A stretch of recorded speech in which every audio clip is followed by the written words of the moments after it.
मुनगांग संगो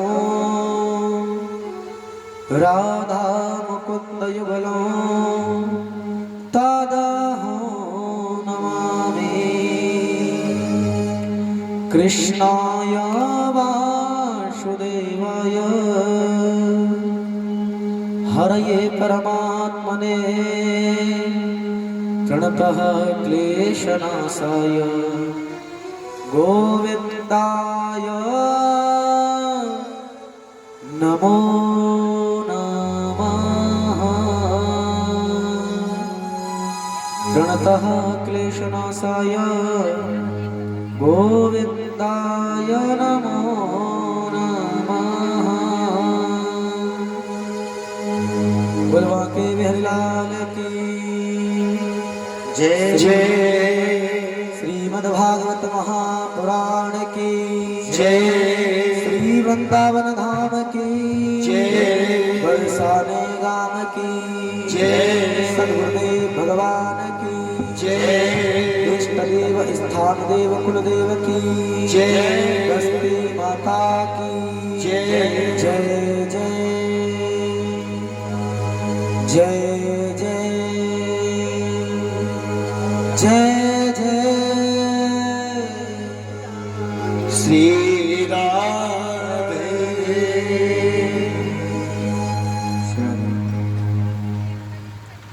श्री हरि।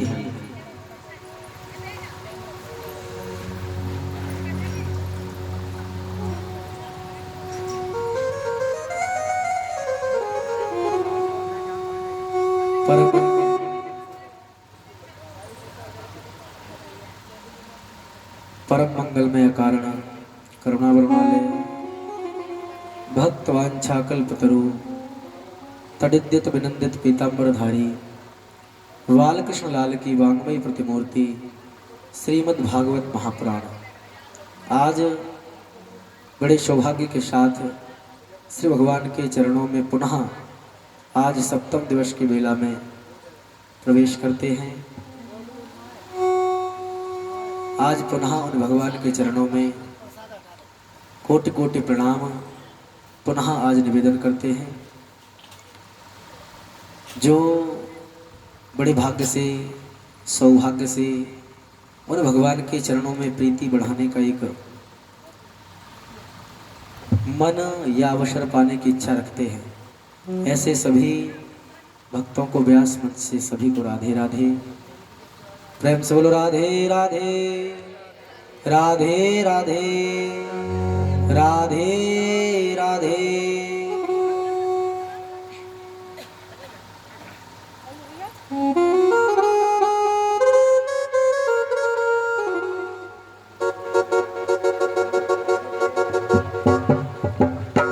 हे गोविंद राधे कृष्ण गोविंद गोविंद। हे गोविंद राधे कृष्ण गोविंद गोविंद। हे गोपाल राधे कृष्ण गोविंद गोविंद। हे गोपाल राधे कृष्ण गोविंद गोविंद। कृष्ण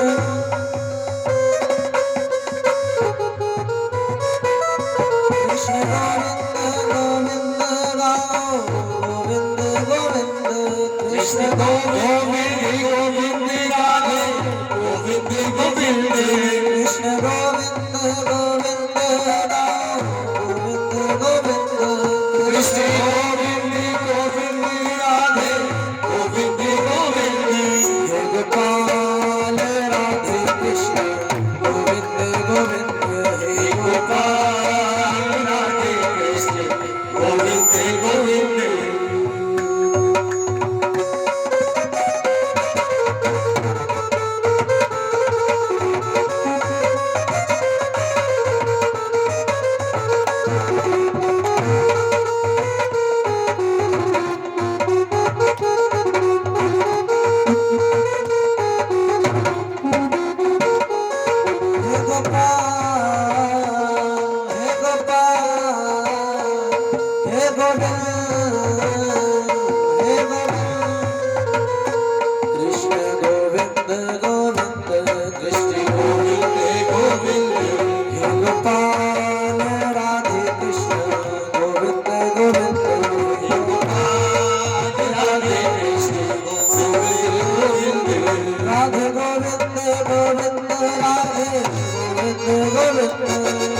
गोविंद गोविंद राधे गोविंद गोविंद गाओ गोविंद गोविंद पाओ गोविंद गोविंद गाओ गोविंद गोविंद पाओ गोविंद गोविंद गोपाल राधे कृष्ण गोविंद गोविंद गोपाल राधे कृष्ण गोविंद गोविंद गोपाल राधे कृष्ण गोविंद गोविंद गोपाल राधे कृष्ण गोविंद गोविंद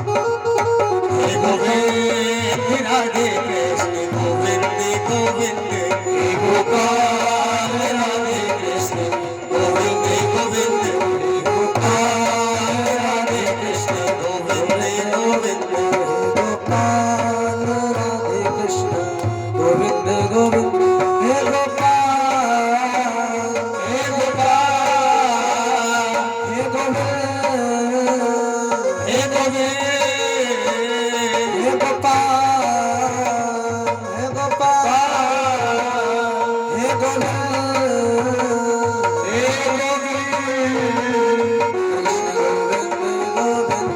कृष्ण गोविंद गोविंद हे गोपाल राधे कृष्ण गोविंद गोविंद हे गोपाल राधे कृष्ण गोविंद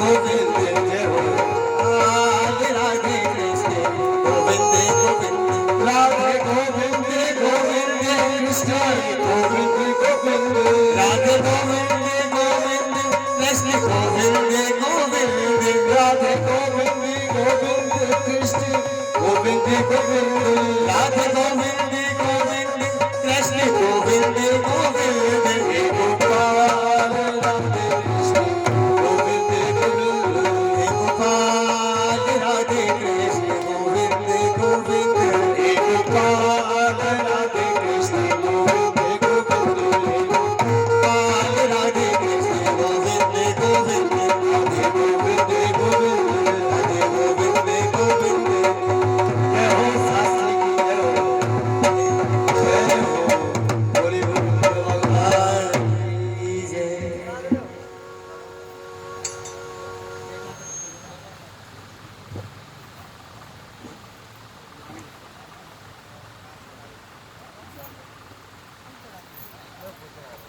इधर नाम लिखवाते हैं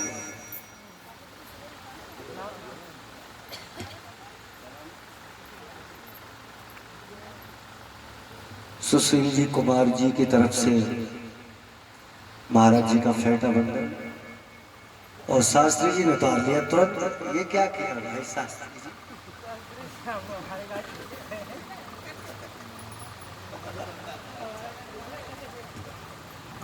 बोलो प्यासी महाराज की जय हो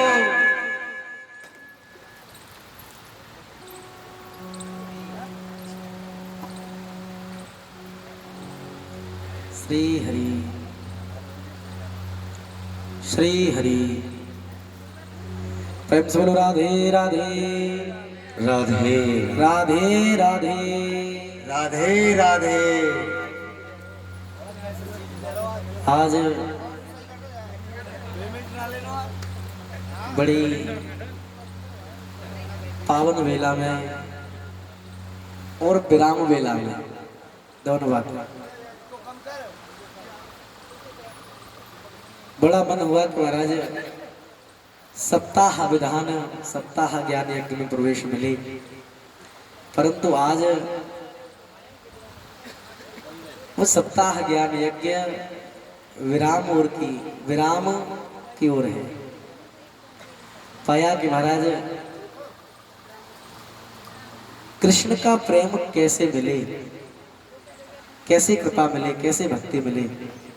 यदि ये बात विचार की जाए तो महाराज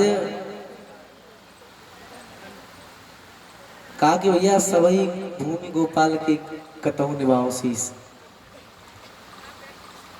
ब्रह्मांड में कण कण में विराजमान तो है, परंतु उस ईश्वर का अनुभव कहाँ होगा।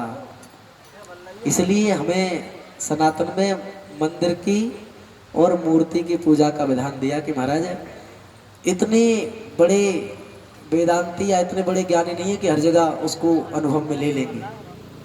तो उसकी एक खोज की गई कि महाराज आपका भाव मंदिर की मूर्तियों में उस रूप को उतारा जाए तो यहाँ तो कम से कम टिके।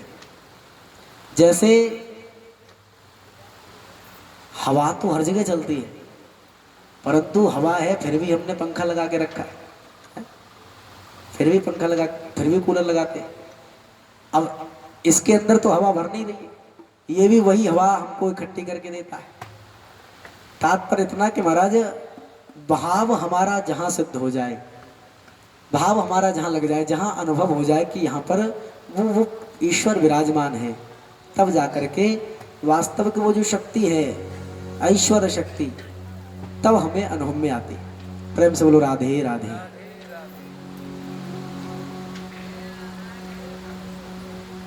कितना सुंदर दृश्य रहा। भगवान श्री रुक्मिणी जी को जो साक्षात लक्ष्मी स्वरूपा हैं उनको लेकर आए। जब लेकर आए, जब लेने गए तो बलराम जी विचार कर रहे हैं कि महाराज कन्हैया अकेलो चलो गो, परंतु अकेलो काईते बता के नहीं गए हो, कछु तो ऊधम करके ही आवे वो। बोले जानो चाहिए जाके पीछे पीछे, नहीं गए तो फिर पता नहीं कहाँ गड़बड़ जाए। बलराम जी पहुंचे विदर्भ देश, परंतु पहुंचने से पहले ही भगवान कृष्ण जो कार्य करना था वो कर दिया। मार्ग में मिले। अब जब रास्ते में कन्हैया मिले तो बलराम जी पूछ रहे हैं कि लाला इतनी जनता तेरे पीछे से कर रही है? बड़े बड़े राजाओं के रथ, शत्रु जो राजा रहे उनके रथ वहां पर पीछे लगे। जो रुक्मिणी जी का भाई रहा रुक्मी, वो भी पीछे प्रतिज्ञा है जब तक वापस नहीं लाऊंगा तब तक पाँव नहीं रखूंगा। बड़ी बड़ी प्रतिज्ञा करके शिशुपाल जैसे वहां पर पीछा करते हैं। परंतु जब बलराम जी ने पूछा कि इतने हाथी घोड़े इतने रथ तुम्हारा पीछा क्यों करते हैं, भगवान कह रहे दाऊ भैया बाद में बताऊंगी, सबरी बात बड़ी लंबी कहानी है, आप तो पहले इन्हें रोको। आज बलराम जी के द्वारा उन सारे राजाओं को रोका जाता है, सबको पराजित किया गया। जब पुनः बलराम जी द्वारका की ओर आए हैं तो आज जो रुक्मी है बलराम जी से बच कुछ करके भगवान कृष्ण के पास पहुंचा और वहां पर बड़ा भारी युद्ध चल रहा है। रुक्मी का विचार है कि मैं अपनी बहन को लेकर के जाऊंगा, रुक्मिणी जी को लेकर जाऊंगा, परंतु जब भगवान ने उसको बांध लिया गया और भगवान मारने ही वाले हैं, क्योंकि एक तो दुष्ट है ही, परंतु आज रुक्मिणी जी भगवान से निवेदन करने लगी और कहा कि देखो ये चाहे कैसा भी रहा हो, दुष्ट है परंतु है मेरा भाई, मेरा गरज है बंधा हुआ है, नाथ आपका चेहरा है, बूढ़े बाप की निशानी है, मारो मत भैया मेरा है। कहा कि गोविंद आप इसको मारना नहीं, क्यों? क्योंकि आपने इसको मार दिया तो ये मेरा भाई है, इसलिए आप इस पर दया कर दो। आज रुक्मिणी जी अपने आंचल को फैला करके भिक्षा मांगते हैं। बलराम जी पहुंचे। बलराम जी जब पहुंचे हैं तो आज भगवान के पास हाथ जोड़ करके रुक्मी बैठा हुआ है। जब रुक्मी को पाया तो पूरी बात जानी बलराम जी, पता नहीं युद्ध तो लड़के आए, रोक के आए सबको, परंतु असली बात अब पता पड़ी बलराम जी को। द्वारका आगे महाराज एक और रुक्मिणी जी खड़ी है, एक और भगवान कृष्ण खड़े हैं और दूसरी ओर हाथ जोड़कर बैठा हुआ है। भगवान कह रहे हैं इसको क्यों बांध के रखा है?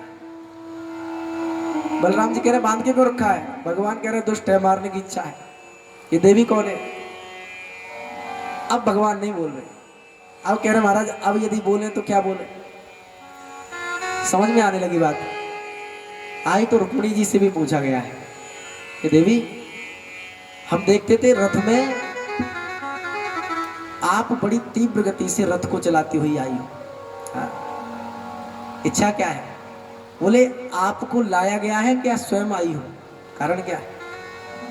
आज रुक्मिणी जी बलराम जी से मानो मौन रहकर भी उन्होंने ये स्वीकार किया है कि महाराज मैं अपनी मर्जी से आई हूं।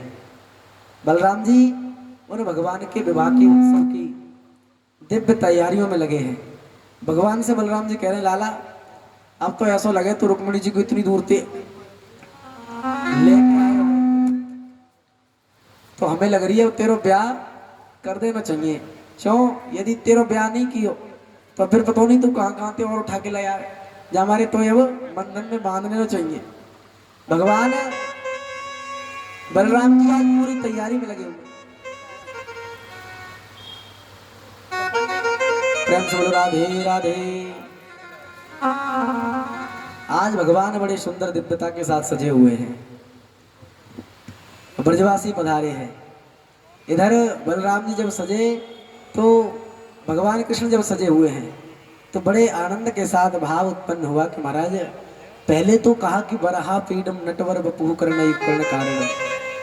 बोले आपकी इतनी सुंदरता है कि महाराज हमेशा ही आप सुंदर लगते हो, परंतु जब आप दूल्हा बने हो तो आप कैसे सुंदर दिखते हो, कैसे सजे हो, किसने सजाया है?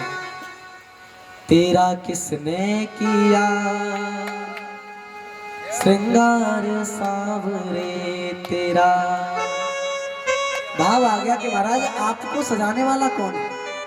कैसी सुंदरता आपने पाई है, फिर भी इतनी सजावट इतना श्रृंगार आपका हुआ है, तो ये श्रृंगार किया किसने? वो तेरा किसने किया श्रृंगार सावरे तेरा किसने किया श्रृंगार सावरे तेरा किसने किया श्रृंगार सावरे तेरा किसने किया श्रृंगार सावरे। लागे दुल्हा सा तू मेरे यार सावरे लागे दुल्हा सा तू मेरे सावरे लागे दुल्हा सा तू मेरे यार सावरे लागे दुल्हा सा तू मेरे यार सावरे तेरा श्रृंगार सावरे तेरा किया श्रृंगार सावरे।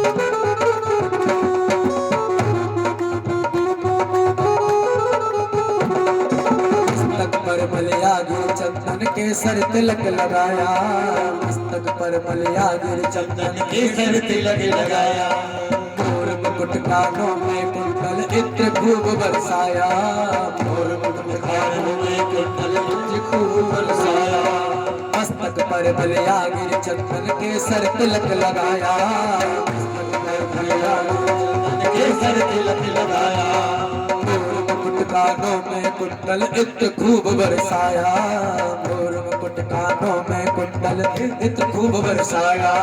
महकता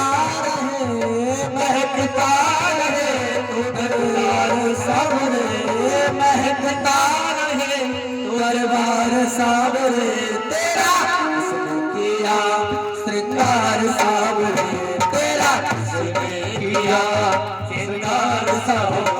लागे दुल्हा सा तू मेरे यार सावरे लागे दुल्हा सा तू दिलदार सावरे लागे दुल्हा सा तू मेरे यार सावरे लागे दुल्हा सा तू मेरे यार सावरे तेरा किसने किया श्रृंगार सावरे तेरा किसने किया श्रृंगार सावरे।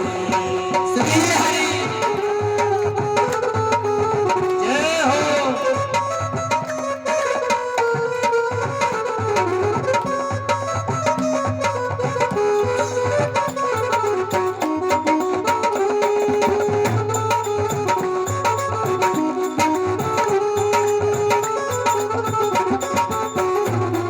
व्यास जी ने लिखा कि महाराज वैज अंतिम माला उन बनके पुष्पों की माला पहने हैं।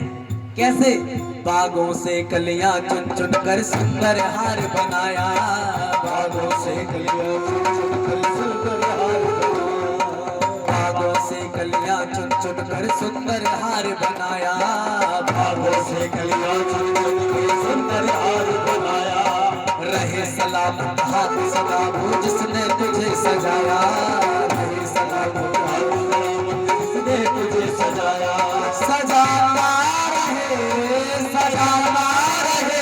हर बार सावरे, सजाता रहे हर बार सावरे, किया श्रृंगार सावरे, ओ तेरा किया श्रृंगार सावरे। वो लागे दुल्हा सातो मेरे यार सावरे, लागे दुल्हा सजो श्रृंगार सावरे। लागे दुल्हा सातो मेरे यार सावरे, लागे दुल्हा सातो मेरे यार सावरे, तेरा हुस्न किया श्रृंगार सावरे, ओ तेरा हुस्न किया श्रृंगार सावरे।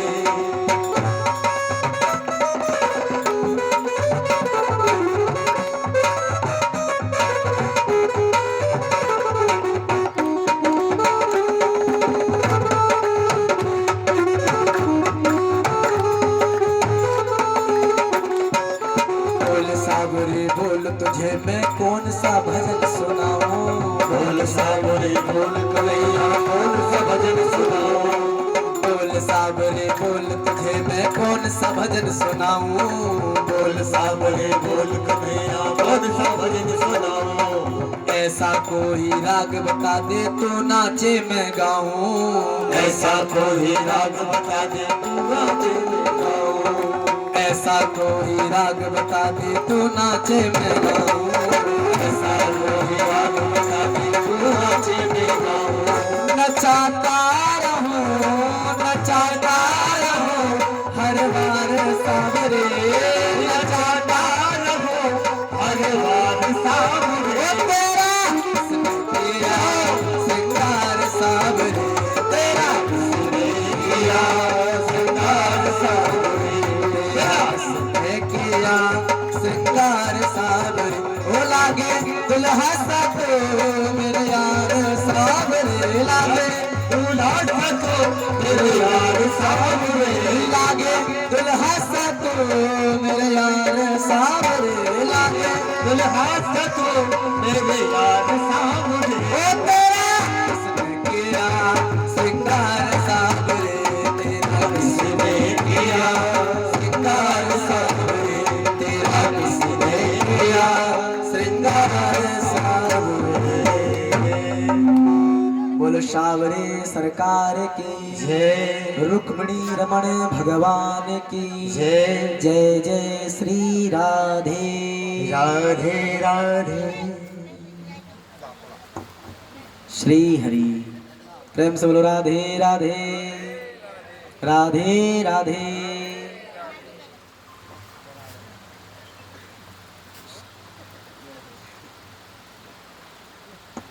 मोतिन की माला जय हो।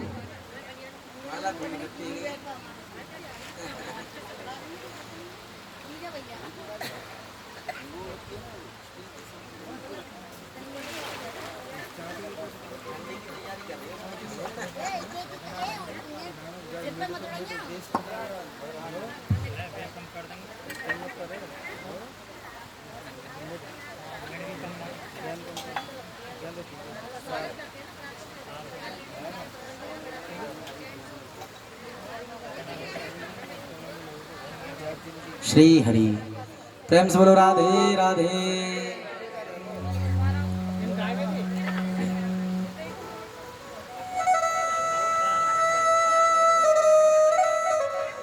कामस्तु वासुदेवांसो दग्धः प्रागृद्रमन्यवः देहोपपत्तये भूयास् इव प्रतिपद्यते। बड़े आनंद और उत्साह के साथ श्री भगवान का विवाह हुआ। सुखदेव जी कह रहे हैं, कामस्तु वासुदेवांशो दद्दः प्रागरुद्रमन्यवः। वासुदेवांश कामः, काम कौन है? बोले कामदेव। अंश किसका है? बोले वासुदेव का। वासुदेव के अंश के रूप में आज भगवान के घर जन्म लेकर प्रद्युम्न जी पधारे हैं। दग्धः प्रागरुद्रमन्यवः। सुखदेव जी परीक्षित से कह रहे हैं कि परीक्षित, जब शंकर भगवान के दग्धः क्रोध से रुद्रमन्यवः, जब रुद्र भगवान के क्रोध से वो कामदेव भस्म हो गया, उसके बाद जो रति है कामदेव की पत्नी, वो निवेदन करती है। उसने निवेदन किया, प्रार्थना की कि मैं अपने पति के बिना कैसे रहूंगी, संसार में अकेली कैसे रहूंगी। तब उस रति को भगवान भोले बाबा आशीर्वाद देते, वरदान देते हैं। कहा, कृष्ण तनय हुई है पति तोरा। बोले जो द्वापर में अवतारी श्री कृष्ण भगवान आएंगे, उनका जो प्रथम पुत्र प्रद्युम्न होंगे, वो तुम्हारे पति के रूप में तुम्हें प्राप्त होंगे। इसलिए कहा कि दग्धः प्राग रुद्रमन्यवः।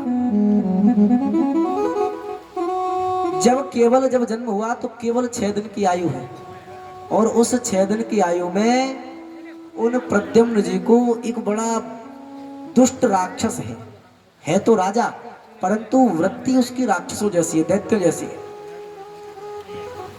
यदि हम विचार करें कि महाराज राक्षस दिखते कैसे हैं, दैत्य होते कैसे हैं? बोले भैया हम सब में से ही दैत्य हैं और हम सब में से ही राक्षस हैं। हाँ? कैसे? बोले कर्म हमारे पद को नियुक्त करता है। कैसे हैं हम? सत्कर्म करोगे तो मानव बन जाओगे प्यारे। बड़ा मुश्किल है आज की स्थिति में इंसान बनना। हाँ? एक व्यक्ति रहा, उसके घर पर एक बाबा पहुंचा। बाबा बड़ा प्यासा, बाबा प्यास के मारे बड़ा व्याकुल, और कहा कि भैया थोड़ा सा जल मिल जाएगा। उसने बाबा को देखकर धुतकारा।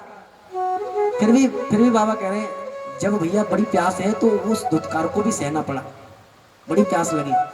परंतु उसने कहा कि भैया 1 गिलास पानी में तुम्हारा क्या बिगड़ जाएगा, थोड़ा सा पानी पिला दो, चले जाएंगे, कुछ लेने नहीं आए। इतना दुष्ट। उसने कहा चलो ठीक है, बैठ जाओ, पिलाते हैं। आदमी आएगा हमारा तो हम तुम्हें पानी पिलवाएंगे। बैठा हम, 1 घंटा हो गया बैठे बैठे, पानी नहीं दिया। अब वो हाथ जोड़ के बाबा जी कहें कि महाराज तुम्हारे आदमी कब आवेगा, तुम्हारा आदमी प्यास से मर जाएंगे तब आएगा। बोले बाबा बैठो, जब तक आदमी नहीं आएगा तब तक पानी नहीं पिलाएंगे। बाबा कह रहे हैं कि भैया थोड़ी देर के लिए तू ही आदमी बन जा, है? थोड़ी देर के लिए तू ही आदमी बन जा। इसलिए कहा कि भैया मानव बनना बड़ा कठिन है। यदि सबसे बड़ा धर्म या कठोर धर्म बताया तो कहा कि भैया सेवा धर्म कठोरा। बोले सेवा का जो धर्म है, सेवा की जो विधि है, सबसे कठिन है, क्योंकि इसको करने में भगवान पांडवों के यज्ञ में पधारे, अनेक सेवाएं सबको दी गई, परंतु भगवान वहां पर सेवा क्या ले रहे हैं? उन राजाओं की जो भोजन की हुई छोटी छोटी पत्तलें हैं, उनको उठाने की सेवा श्री भगवान लेते हैं। सब अनेक सेवाएं ले रखी हैं, परंतु भगवान ने जो सबसे निम्न, जो देखने में है परंतु वास्तव में सबसे उच्च कोटि की सेवा है, ब्राह्मणों के संतों के झूठे पत्र उठाना, ये बहुत बड़ी सेवा है। और ऐसी पत्तल उठा उठा कर ही जो संत रामदास रहे, वो नारद बन करके पधारे। रामदास ने संतों की सेवा की। जब नारद बाबा अपने जीवन को बता रहे हैं कि पूर्व में हम क्या थे, उसके बारे में जब चर्चा की तो महाराज नारद बाबा पहले रामदास रहे।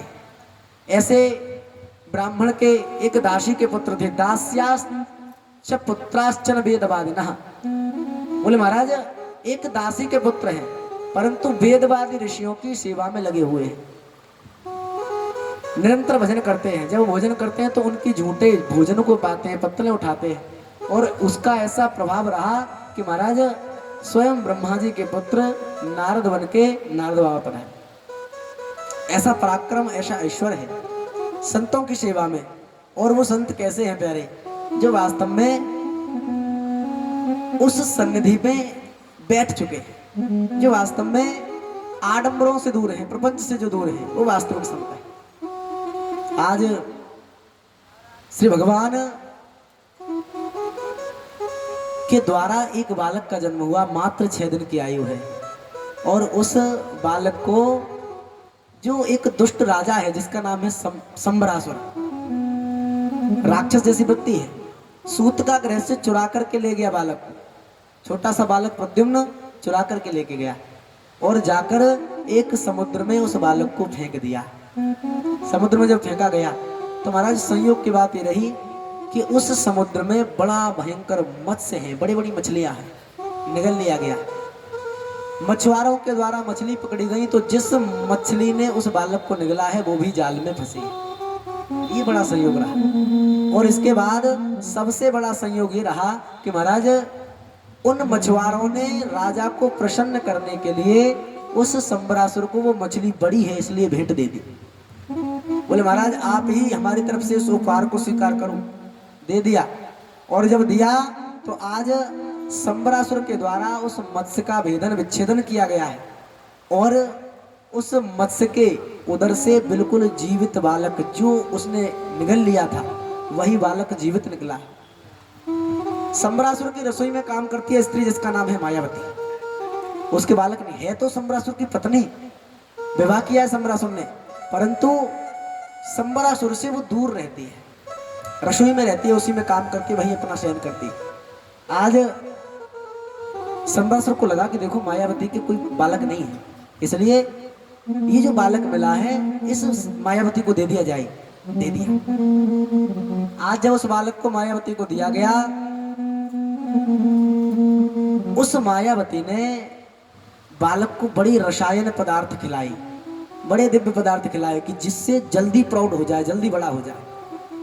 आज जब वो बालक बड़ा होने लगा तो उस मायावती की भी बुद्धि बदलने लगी, जल्दी रसायनों से शीघ्र बड़ा हुआ। अब जब प्रद्युम्न देखते हैं कि महाराज ये जो एक स्त्री है, जब मैं छोटा रहा तब तो इसने वात्सल्य दिखाया, ममता तो दिखाया, परंतु अब ये कामनियों की तरह मेरी ओर दृष्टि रखती है, ये मुझे अच्छा नहीं लगता। प्रद्युम्न ने पूछा कि देवी आप इस तरह क्यों, ऐसी क्यों देखती हो? बोले आपके बालक के समान हूं मैं और आप इस तरह की दृष्टि रखती हो, ये अपराध है। प्रद्युम्न समझा रहे हैं। जब समझाया तो आज प्रद्युम्न की बात को सुनकर वो मायावती कह रही है कि देखो आप कोई गैर नहीं हो, कोई पराये नहीं हो, कौन हो? बोले भगवान के द्वारा आप भस्म कर दिए गए, कामदेवपुर में रहे, परंतु इस जन्म में आप मेरे पति और भगवान कृष्ण के पुत्र प्रद्युम्न हो। ये मायावती कौन है? जो रति कामदेव की पत्नी रही, यही मायावती के रूप में बनकर के आई। जब यदुवंश कृष्ण अवतारा, जब यदुवंश कृष्ण अवतारा, होई हरिहरन महामहि भारा, होई हरिहरन महामहि भारा, कृष्ण तनय होई है पति तोरा, कृष्ण तनय होई है पति तोरा, वचन अन्यथा जाई न मोरा, वचन अन्यथा जाई न मोरा। आज प्रद्युम्न को मायावती बता रहे हैं कि भगवान शंकर बाबा ने वरदान दिया कि जब यदुवंश होई अवतारा, उस अवतार में भगवान इस मही का, मही कहा पृथ्वी को, इसका भार उतारने के लिए आए। मही भारा, उस भूमि का जब भार उतारने आएंगे तब उन्होंने मुझे वरदान दिया कि कृष्ण तने हुई है पति तोरा, आप भगवान कृष्ण के पुत्र हैं और मेरे पति हैं, आप मुझे स्वीकार लो। स्वीकार आ गया। प्रद्युम्न ने पूछा कि जब आप मेरी पत्नी हो, पूर्व में रति और वर्तमान में मायावती हो, तो फिर आप इस राज्य में करती क्या हो? ये सम्रासुर का राज्य है, यहाँ क्या करती हो? प्रद्युम्न को बिल्कुल सत्य भाषण के द्वारा जब बताया गया कि ये जो सम्रासुर राक्षस है ये बड़ा दुष्ट है, इसके द्वारा भगवान शंकर का तप किया गया और बाबा भोले बाबा जब प्रसन्न हुए तो इसने मुझे पत्नी के रूप में मांग लिया और मैंने भी बाबा से प्रार्थना की कि मैं इसकी पत्नी बनकर रहना नहीं चाहती। तो शंकर बाबा ने मुझे विद्याएं सिखाई कि तुम्हारा पतिव्रत धर्म जो है नष्ट नहीं होगा और जो पतिव्रता स्त्री है उस धर्म को आप निभाओगी, परंतु इस सम्रासुर का स्पर्श भी आप नहीं पाओगी। आज ऐसा वरदान उन मायावती के द्वारा पाया गया है। इधर मायावती ने कहा कि इतना दुष्ट है कि इसको नष्ट करना चाहते, संहार करना चाहते, परंतु मैं स्त्री हूं, मैं कैसे इसका वध करूं, मैं कैसे मारूं? तो आज प्रद्युम्न को मायावती इतनी माया, इतनी विद्या जानने वाली है कि आज प्रद्युम्न को बड़ी अनेक मायाएं सिखा दी, अनेक विद्या सिखा दी। सम्रासुर जानता उससे 10 गुना ज्यादा विद्याएं आज मायावती ने प्रद्युम्न को सिखाई है और प्रद्युम्न के द्वारा आज सम्रासुर का वध किया गया। आज भगवान कृष्ण की याद आई और आकाश मार्ग के द्वारा वो मायावती प्रद्युम्न को जाकर के द्वारका छोड़कर आई है। अब जब देखा कि महाराज भगवान खड़े हुए अपने महलों की अटारी पर, देखा कि कोई बालक सामने से आता है। रुक्मिणी जी देखते हैं, विचार आया कि देखो हमारा जो सबसे प्रथम बालक हुआ 6 दिन का था, तभी वहां से कोई उठा करके ले गया। यदि आज वो जीवित होता तो ऐसा ही वो दिखता, इतना ही बड़ा होता, ऐसा ही उसका कद होता, ऐसा ही रूप होता। आज जब ऐसे विचार दोनों करते हैं तो मायावती के द्वारा बताया गया कि ये आपका ही बालक प्रद्युम्न है। आज बड़ी खुशी है द्वारका में। बोले कहा कि महाराज कई वर्षों के बाद आज प्रद्युम्न, जिनकी कोई आश नहीं थी कि वापस आ सकते, ये जान लिया गया कि महाराज शायद मृत्यु को प्राप्त हो चुके हैं, परंतु इतने वर्षों के बाद अनायास जब प्रद्युम्न भगवान के सामने प्रकट हुए तो आज बड़ा उत्साह, बड़ी खुशी, बड़ा आनंद मनाया गया द्वारका में। इधर जब भगवान बड़े आनंद के साथ उन रुक्मिणी जी के साथ, प्रद्युम्न के साथ रहते, प्रद्युम्न का विवाह स्वीकार किया है मायावती के साथ। परीक्षित ने पूछा कि गुरुदेव इतना बता दो, भगवान का प्रथम विवाह हुआ रुक्मिणी जी के साथ और जो दूसरा विवाह रहा, हमने सुना सत्राजित की जो कन्या है सत्यभामा, उनके साथ हुआ है, परंतु एक बात समझ में नहीं आई। परीक्षित प्रश्न कर रहे हैं, एक बात नहीं समझ में आती। क्या? बोले सत्राजित भगवान कृष्ण का बैरी रहा है, बोले शत्रुता रखता है, द्वेष भाव रखता है। फिर उसके मन में ऐसा क्या आ गया जो भगवान के साथ अपनी कन्या का विवाह कर देता है? आज सुखदेव जी परीक्षित को समझा रहे हैं किस प्रकार से उन भगवान ने सत्यभामा के साथ विवाह किया है। कौन सी बात है, ऐसा कौन सा कार्य है? सत्रः जितः किं करोद्राजन् कृष्णस्य किल्बिषो स्यमन्तकः कुतस्तस्य कस्माद् दत्तां सुतां हरे। सुखदेव जी ने कहा कि ये जो परीक्षित रहा, 17 जिता किम करोद राजन, जब पूछा गया तो आज सुखदेव जी कह रहे हैं परीक्षित ने सूर्य नारायण की बड़ी भारी तपस्या की, सूर्य नारायण का बड़ा उपासक रहा और आसीत 17 जिता सूर्यो भक्तस्य परमा सखा, बोले बड़ा परम भक्त रहा। और जब भगवान सूर्य की तपस्या करता है तो सूर्य नारायण प्रसन्न हुए, प्रसन्न होकर के सूर्य नारायण ने इस सत्राजित को इतना तेज दे दिया, इतना ऐश्वर्य दे दिया, एक ऐसी दिव्य शिवंतक मणि इसको प्रदान की गई कि जिसके द्वारा 8 बार स्वर्ण रोज वो मणि के द्वारा प्राप्त करता है। ऐसी मणि उसको प्राप्त हुई है। बड़ा ऐश्वर्य हो गया, बड़ा ऐश्वर्यशाली हो गया सत्राजित, इतना तेज कि महाराज जहां जाए वहां के लोग घबरा जाएं, पहचान में नहीं आए सत्राजित ये कौन है वास्तव में। जब भगवान बैठे हुए हैं सभा में, उस सभा की ओर सत्राजित जाता है। सभा में बैठे हुए लोग घबरा गए सत्राजित को देखकर। बोले महाराज इतना तेजो में पुरुष हमने द्वारका में कभी देखा नहीं। बोले ये कौन है। भगवान से हाथ जोड़ करके आज द्वारकावासी निवेदन करते हैं, नारायण नमस्तेस्तु शंख चक्र गदाधरा दामोदर रविंदाक्ष गोविंद यदुनंदना। नारायण नमस्तेस्तु, हे नारायण, हे गोविंद, हे दामोदर, हे शंख चक्र गदाधरा, हे परमात्मा, ये जो सामने से आता है ये कौन है। हमें मालूम होता है साक्षात अग्निदेव प्रकट हुए हैं द्वारका में। आज जब घबराए हुए द्वारका वासियों को देखते हैं भगवान, तो कहा कि घबराने की बात नहीं। कौन है।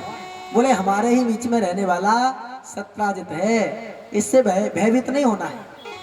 द्वारकावासी निवेदन करते कि भगवान ये ऐसा क्यों दिखता है, इसके पास ऐसा तेज कहां से आ गया। भगवान ने बताया सूर्य का उपासक है, इसलिए मणि मिल गई। इसलिए मणि मिलने के बाद ये बड़ा अभिमान में चलता है। जब सत्राजित भगवान के पास पहुंचा तो भगवान ने निवेदन किया कि सत्राजित देखो तुम्हारे पास सब कुछ है, सारी संपदाएं हैं, सारे ऐश्वर्य हैं, किसी भी बात की तुम्हारे पास कमी नहीं है। ये जो मणि तुम्हें प्राप्त हुई है तब से, आप इसका करोगे क्या। हमारी इच्छा है कि आप इस मणि को राजा को दे दो, जिससे इस मणि के जो द्वारा स्वर्ण निकलता है, जो धन निकलता है, वो प्रजा के काम आएगा। भगवान ने निवेदन किया, परंतु उसको ये बात जमी नहीं। सत्राजित कहता है कि कृष्ण, मैंने सूर्य की उपासना की और मुझसे प्रसन्न होकर के उन सूर्य नारायण ने मुझे शिवंतक मणि दी है, तो इस पर प्रजा का क्या अधिकार है। भगवान कह रहे हैं तुम्हारे पास कमी क्या है। बोले सब कुछ तुम्हारे पास है, फिर भी तुम इसका लोभ क्यों करते हो। कहा कि भैया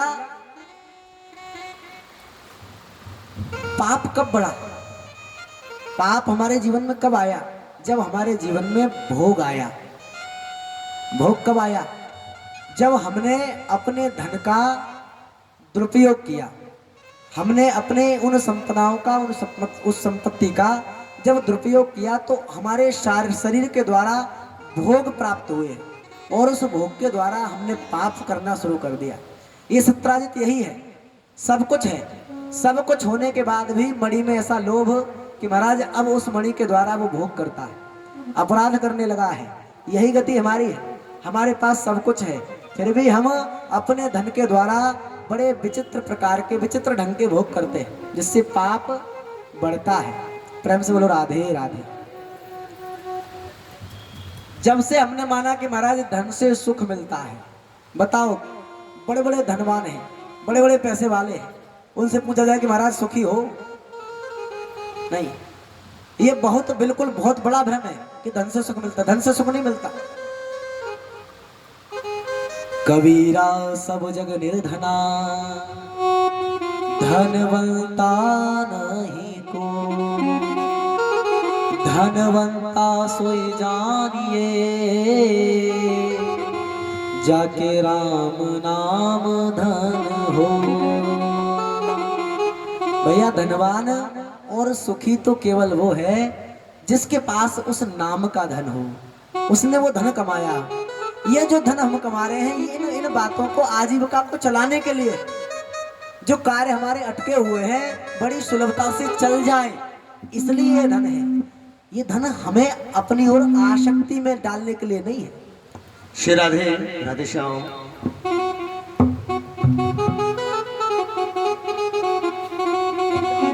प्रेम से बोलो राधे राधे। हमारो धन राधा श्री राधा श्री राधा, हमारो धन बोलो राधा श्री राधा श्री राधा, हमारो धन राधा श्री राधा श्री राधा, हमारो धन राधा श्री राधा श्री राधा, परम धन राधा राधा राधा राधा राधा, परम धन राधा राधा राधा राधा, परम धन राधा राधा राधा राधा राधा, परम धन राधा राधा राधा राधा, हमारो धन राधा श्री राधा श्री राधा, हमारो धन राधा श्री राधा श्री राधा, हमारो धन राधा श्री राधा श्री राधा, हमारो धन राधा श्री राधा श्री राधा, हमारो धन राधा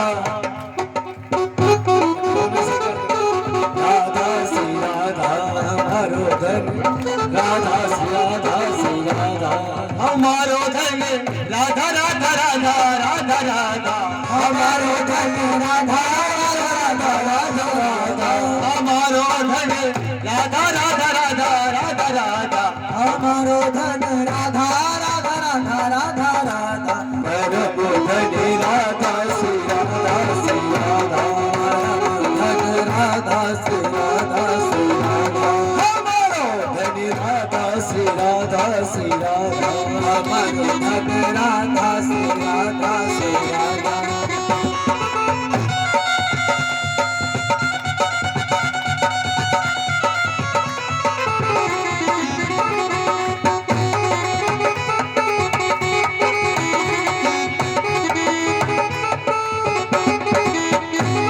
जीवन धन राधा राधा राधा राधा राधा, जीवन धन राधा राधा राधा राधा राधा, साउंड से करेंगे।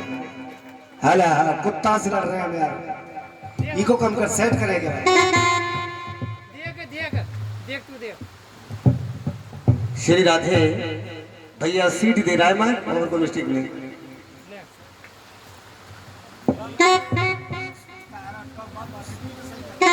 लेवल कम कर दे मेरे। जब ये सीटी मारेगी फिर ले।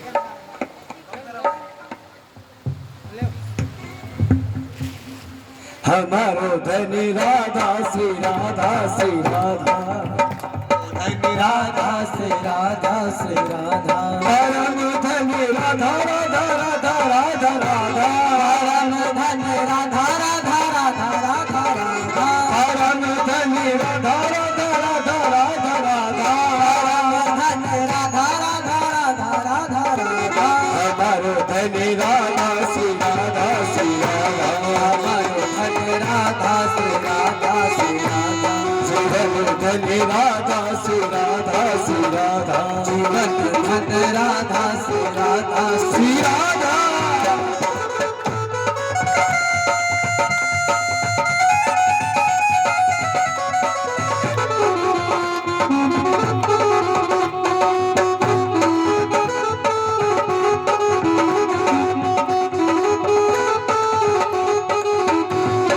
राधे राधे राधे राधे श्याम लाले, राधे राधे श्याम लाले, राधे राधे श्याम लाले, राधे राधे श्याम लाले, राधे राधे श्याम लाले, राधे राधे श्याम लाले, राधे राधे श्याम लाले, राधे राधे श्याम लाले, राधे राधे श्याम लाले, राधे राधे श्याम लाले, राधे राधे श्याम लाले, राधे राधे श्याम लाले, राधे राधे श्याम लाले, हमारो धन राधा श्री राधा श्री राधा, राधा श्री राधा श्री राधा, परम धन राधा श्री राधा श्री राधा, धन राधा श्री राधा श्री राधा, जीवन धन राधा राधा राधा राधा, धन राधा राधा राधा राधा राधा, परम धन राधा राधा राधा राधा राधा, परम धन राधा राधा राधा राधा राधा, जीवन धन राधा श्री राधा श्री राधा, जीवन धन राधा श्री राधा श्री राधा, धन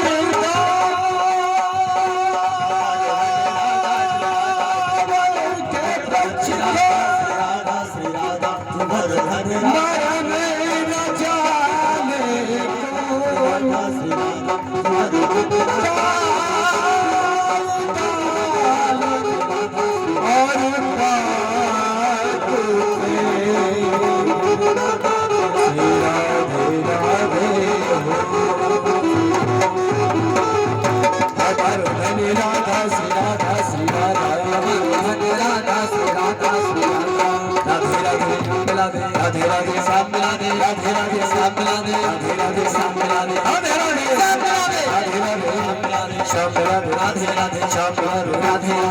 राधे श्याम मिला दे, राधे राधे राधे राधे श्याम मिला दे, राधे राधे श्याम मिला दे, राधे राधे श्याम मिला दे, श्याम मिला दे, श्याम मिला दे, राधे राधे श्याम मिला दे, राधे राधे श्याम मिला दे, राधे राधे श्याम मिला दे, राधे राधे श्याम मिला दे, राधे राधे श्याम मिला दे, राधे राधे राधे राधे श्याम मिला दे। जय जय श्री राधे राधे, जय जय श्री राधे, जय जय श्री हमारो राधा श्री राधा श्री राधा। बोल राधा रानी सरकार की जय हो। दीन कहे धनवान सुखी, धनवान कहे सुख राजा को भारी, राजा कहे महाराजा सुखी, महाराजा कहे सुख इंद्र को भारी। एक दूसरे के सुख पर आश्रित है। दीन कहता है कि महाराज जो पैसे वाले हैं बड़े सुखी, दीन कहे धनवान सुखी। अब धनवान जो बोलो भैया हमारा कहाँ सुख, बड़ी बड़ी कोठी तान दी फिर वो सुख नहीं है, अब उनको सुख कहाँ में दिख रहा है। बोले भैया धनवान कहे सुख राजा को भारी। बोले भैया राजनीति में आ जा, उनकी मौज है। अब बोले भैया राजा से पूछा कि महाराज है ने का चैन, बोले हम पे कहाँ है चैन है। बोले हम सुखी नहीं है, फिर कौन सुख है। बोले देश का जो प्रधानमंत्री है उसके पास सुख है। राजा कहे महाराजा सुखी, और अब महाराजा के पास पहुंचे। बोले भैया सुनते सुनते आए तुम्हारे पास तो सुख होना चाहिए। बोले सुख की तो छोड़ दो, एक मिनट को चैन से बैठ नहीं पाते हैं। महाराजा कहे भैया फिर किसके पास है।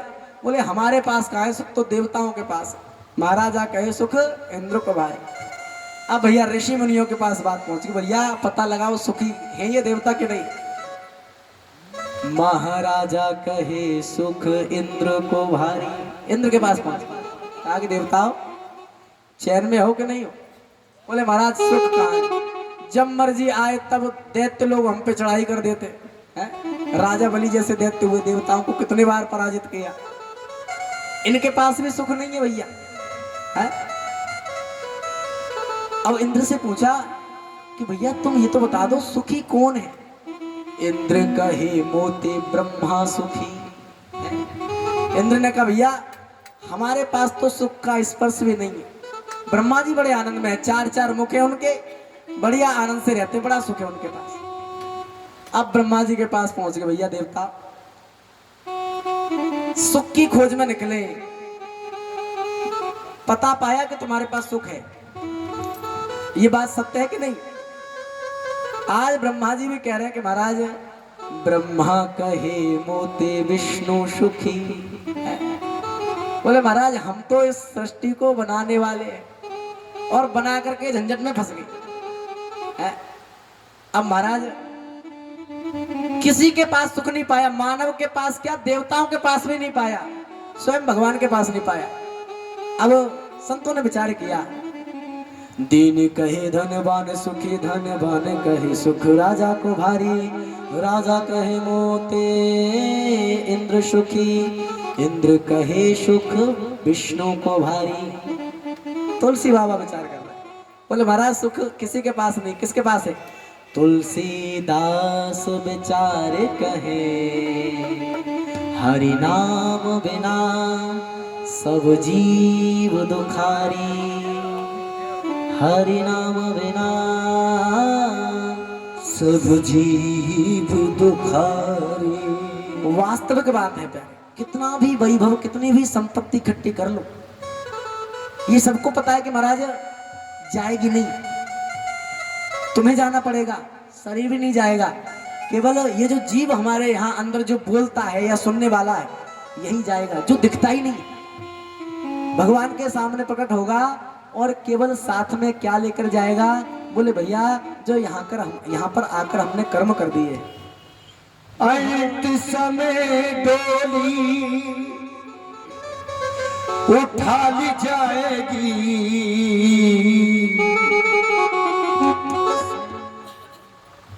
अंत समय डोली उठा ली जाएगी, अंत सब काम आएगा ना चांदी आएगी, ना सोना काम आएगा ना चांदी आएगी, ना सोना काम आएगा ना चांदी आएगी, सोना नहीं आएगा ना चांदी आएगी।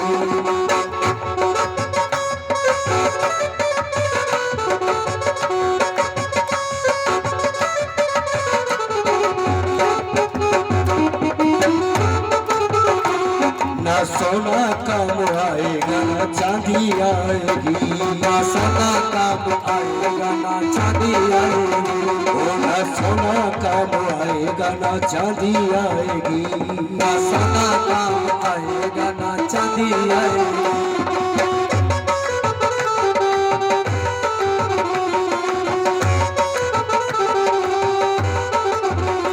कोई कहता है कि हम सोने के महल बनवाएंगे,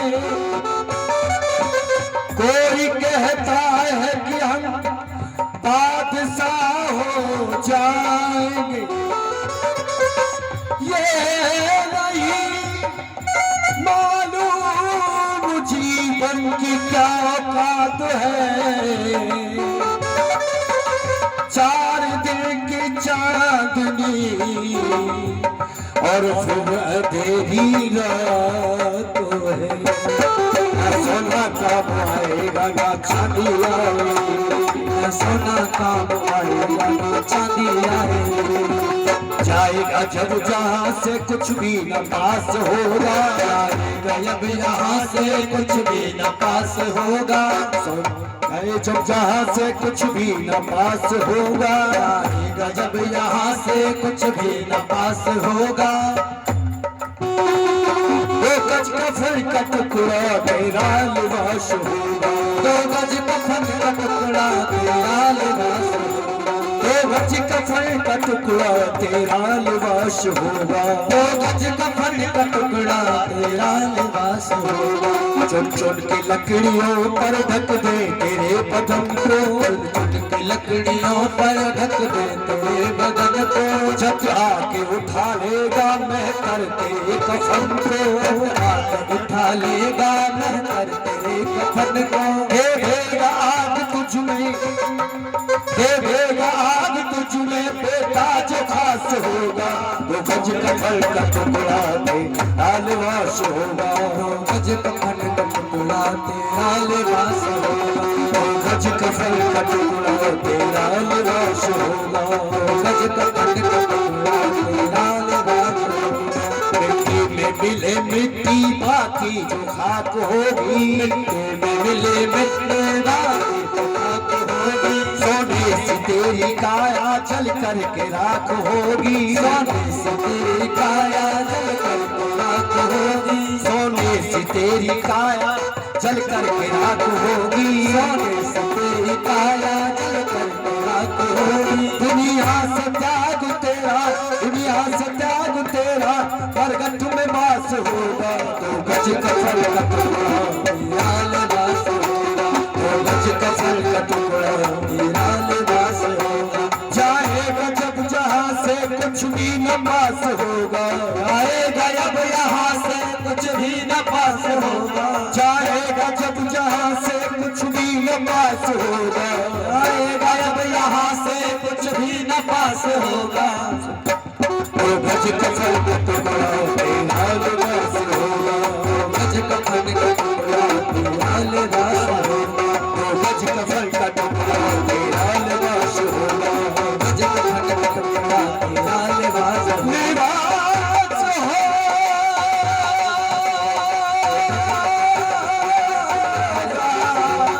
गज कफन का तो गज कफन लिबास होगा, गज कफन टुकड़ा वास हो।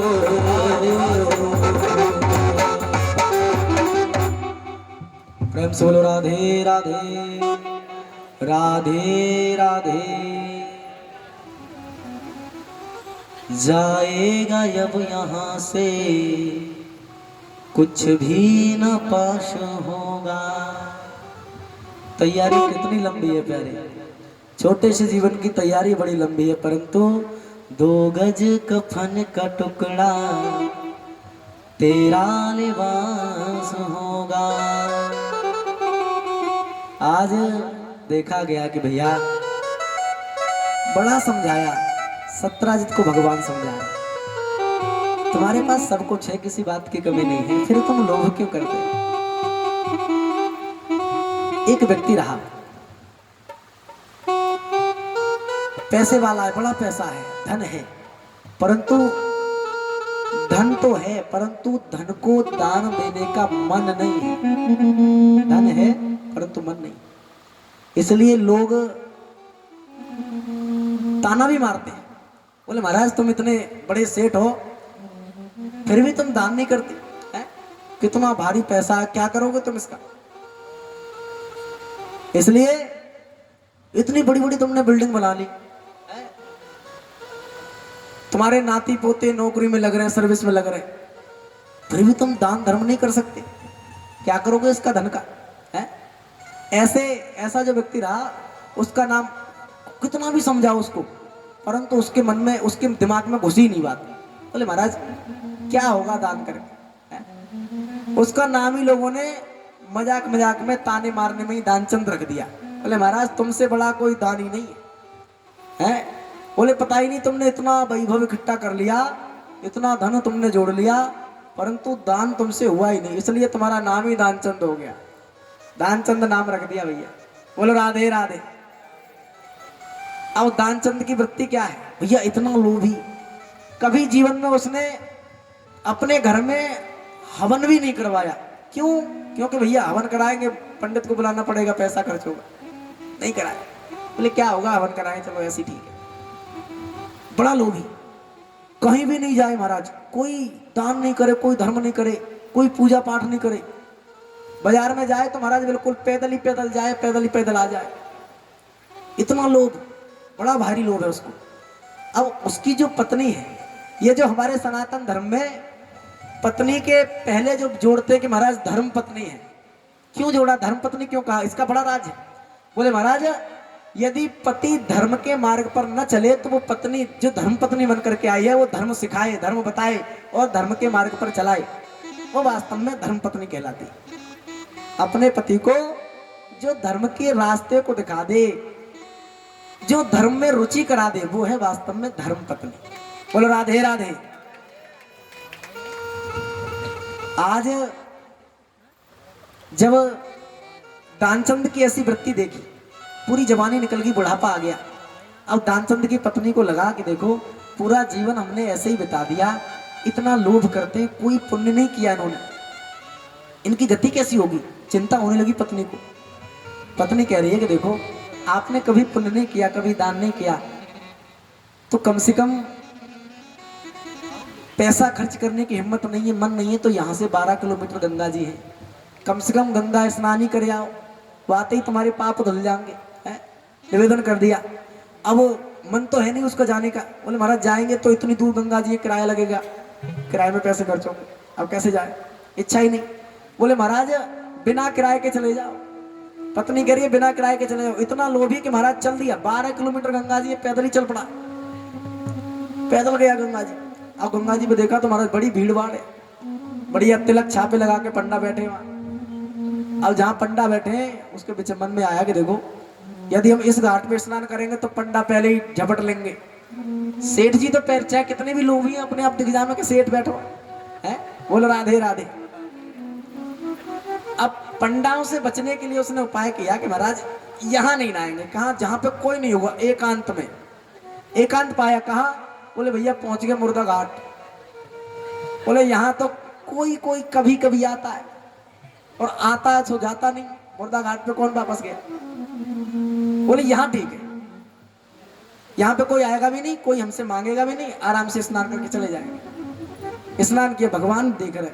बोले महाराज इतना लोभी आदमी, सब कुछ होने के बाद भी फिर भी 1 रुपये खर्च करने की इसकी हिम्मत नहीं है। आज भगवान कह रहे आज इसकी परीक्षा लेनी चाहिए। जैसे ही वस्त्र उतार करके दानचंद महाराज गंगा में प्रवेश करते, नाक पकड़ के जैसे ही डुबकी लगाई, आज भगवान उस मुर्दा घाट पर पंडा के रूप में प्रकट हुए। पंडा बन के आए, और जैसे ही पंडा बन करके आए, डुबकी गंगा जी से बाहर आया, भगवान कह रहे हमारे यजमान की जय हो। यजमान बड़ी मुश्किल से मिले हो। दानचंद की आंखों फटी रह गई।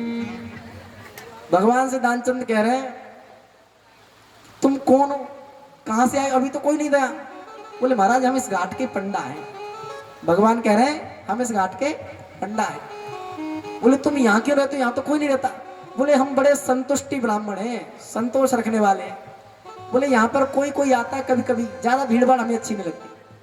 भगवान बैठे हैं पंडा बन के, कह रहे ज्यादा भीड़ भाड़ अच्छी नहीं है, कि अंत में रहते हैं। जो कोई यहाँ पर आता है वो हमारे 1-1 वर्ष की 6-6 महीने की भोजन की व्यवस्था कर जाता है। डाल दिया। अब वो तो महाराज घबरा गया।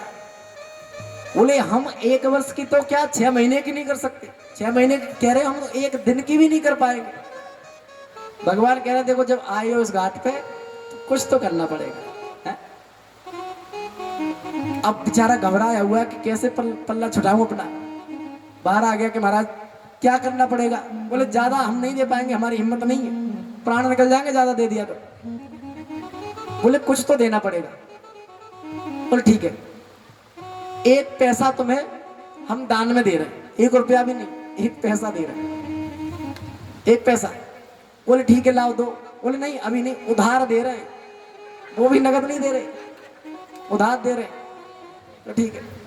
भगवान कह रहे चलो देने का नाम तो इसकी जुबान पे आया, वैसे तो ना ही ना करने वाला दिए दानचंद। भगवान कह रहे चलो कोई बात नहीं, दे देना आराम से। स्नान कर लिया। अब बेचारा भगवान से पीछा छुड़ा के 12 किलोमीटर आया, 12 किलोमीटर फिर गया पैदल पैदल। इतना लोभी, कोई साधन किया ही नहीं। घर में घुस गया बेचारा, थका हारा पहुंचा। घर में बैठ नहीं पाया, उससे पहले भगवान उसके द्वार पर फिर प्रकट हो गए। बोले यजमान की जय हो, जय हो। आज जैसे ही सुना तो आज दानचंद ने पत्नी से कहा कि देखो बाहर कौन। पत्नी आई। बोले कौन हो ब्राह्मण देव। बोले ये दानचंद का घर है। बोले है तो दानचंद जी का ही घर। बोले उन्होंने हमें कुछ दान देने का वचन दिया था, वही अपना उधार दान लेने आए हैं, जो इन्होंने दे दिया है लेने आए। कहो उनको पंडा जी आए। पहुंच गई पत्नी। पत्नी ने अंदर तो खुश है कि महाराज जो कभी देने वाला नहीं है वो आज दे के आया। पत्नी जब पहुंची तो कहा कि महाराज तुम गंगा जी पे किसी को दान देने कह के आए। अब दानचंद को लगा कि इतनी जल्दी मुझसे पहले पहुंच भी गया है। दानचंद कह रहा है कि महाराज आ गया। बोले आगे बाहर खड़े। दानचंद ने कहा उसको कह दो जाके कि दानचंद की तबीयत अभी खराब है, बाद में आए, तबीयत खराब है। बोले ठीक। पत्नी एक बार तो संकोच करती है कि महाराज हट्टे खट्टे खड़े हो, बढ़िया स्वस्थ हो, और हम झूठ जाके कह दे। बोले हम नाटक कर लेंगे, तुम जाके कह दो। आई पत्नी। पत्नी ने आके कहा थकान के कारण हमारे जो दानचंद जी स्वामी जी हैं बड़ी स्वास्थ्य गड़बड़ है, इसलिए 1-2 दिन के बाद आप आना। अब भगवान जो पंडा बने वो कह रहे महाराज हमारे संकल्प में हमारे यजमान की तबीयत खराब हो जाए ये तो हमें बिल्कुल बर्दाश्त नहीं है। बोले जब तक दानचंद सही नहीं हो जाएगा तब तक यही रहेंगे है? बोले तुम तो हमारे सूखे राशन की व्यवस्था कर दो, यही रहेंगे। अब तो बेचारी और घबरा गई। बोले महाराज जो थोड़ा सा देना ये तो और ज्यादा ले जाए। पत्नी फिर दौड़ी। बोले महाराज क्या कहलवा दिया, तबीयत खराब के कारण वो तो यहीं रुकने को तैयार है, कह रहा है कच्चा राशन बांध दो, खूब बनाएंगे खाएंगे। बोले जाता नहीं जाता, क्या किया जाए। एक काम करो, दानचंद कितना लोभी है। दानचंद कह रहा है एक काम करो, तुम जाकर पंडा से कहो कि दानचंद जी अभी अभी मर गए। पत्नी बेचारी कह रही है कि महाराज तुम ये क्या कहलवा रहे हो हैं? बोले तुम बिल्कुल स्वस्थ खड़े हो, बिल्कुल कोई दिक्कत नहीं है, और आप मेरे से कहलवा रहे हो कि दानचंद मर गए। बोले तुम जाके कह दो हम यहाँ पे सांस रोक के लेट जाएंगे, यदि चेक भी करने आएगा तो उसको भी लगेगा हाँ उसको विदा करो जैसे भी। पत्नी बेचारी आई, पत्नी आ रही है बेचारी, नाटक किया रोने का। बोले दानचंद जी अब तो दुनिया में नहीं रहे, चले गए। अब जब चले गए तो पंडा जी भगवान बने बैठे। अब भगवान ने कहा कि महाराज तुम अकेली अबला नारी हो, तुम कहाँ किसको खबर करोगी, किसको बुलाओगी? हम ही सबको बुला दे रहे हैं, उनका अंतिम संस्कार तो करना ही पड़ेगा। अमित रूप प्रगटे ते ही काला, भगवान अनेक रूप बना करके पूरे गांव में खबर कर दी कि महाराज दानचंद जी नहीं रहे, चले गए। अब सब लोग दौड़े आए, महाराज दानचंद का घर घेर लिया। दानचंद इतना विचित्र कि महाराज देना ना पड़े, देना ना पड़े, इसलिए उसने सांस रोक के लेटा हुआ है और बार बार ये भी खबर करता रहे कि महाराज पंडा है कि गया है, लेटा हुआ मस्ती से। अब बेचारे जो भी लोग आए उसकी पत्नी को सांत्वना दे, बोले जाने वाला तो चला गया, विधाता की मर्जी को कौन बदल सकता है। अनेक प्रवचन लोगों ने दिए। अब जो दानचंद की पत्नी है अब सत्य बोल रही है, वो कह रही है कि महाराज दानचंद जी मरे नहीं है, जिंदा है। परंतु वो लोग नहीं मानने वाले, वो कह रहे हैं जाने वाला तो चला गया, ये तो तुम्हारा मोह है जो छूटता नहीं है। बोले कोई बात नहीं, धीरज रखो, सब ठीक हो जाएगा। आज दानचंद को भगवान ने जो विमान तैयार किया गया बनवा दिया, और वो ऐसा लोभी कि महाराज बंध भी गया, विमान में बंध गया। अब महाराज दानचंद की पत्नी रोक रही है कि मत ले जाओ, जिंदा है। और वो लोग कह रहे हैं कि महाराज अब तो अंतिम संस्कार करना ही पड़ेगा, कब तक रखेंगे, इसलिए जाने दो।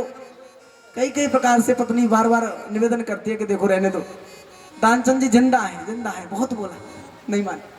आज दानचंद भी इतना लोभी कि महाराज चला गया बंद के, सब राम नाम सत्य कर रहे और वो ऊपर बड़ा मस्ती से चड्डू खाता हुआ जा रहा है। अब महाराज जिस मुर्दा घाट से वो आया स्नान करके वहीं ले गए भगवान।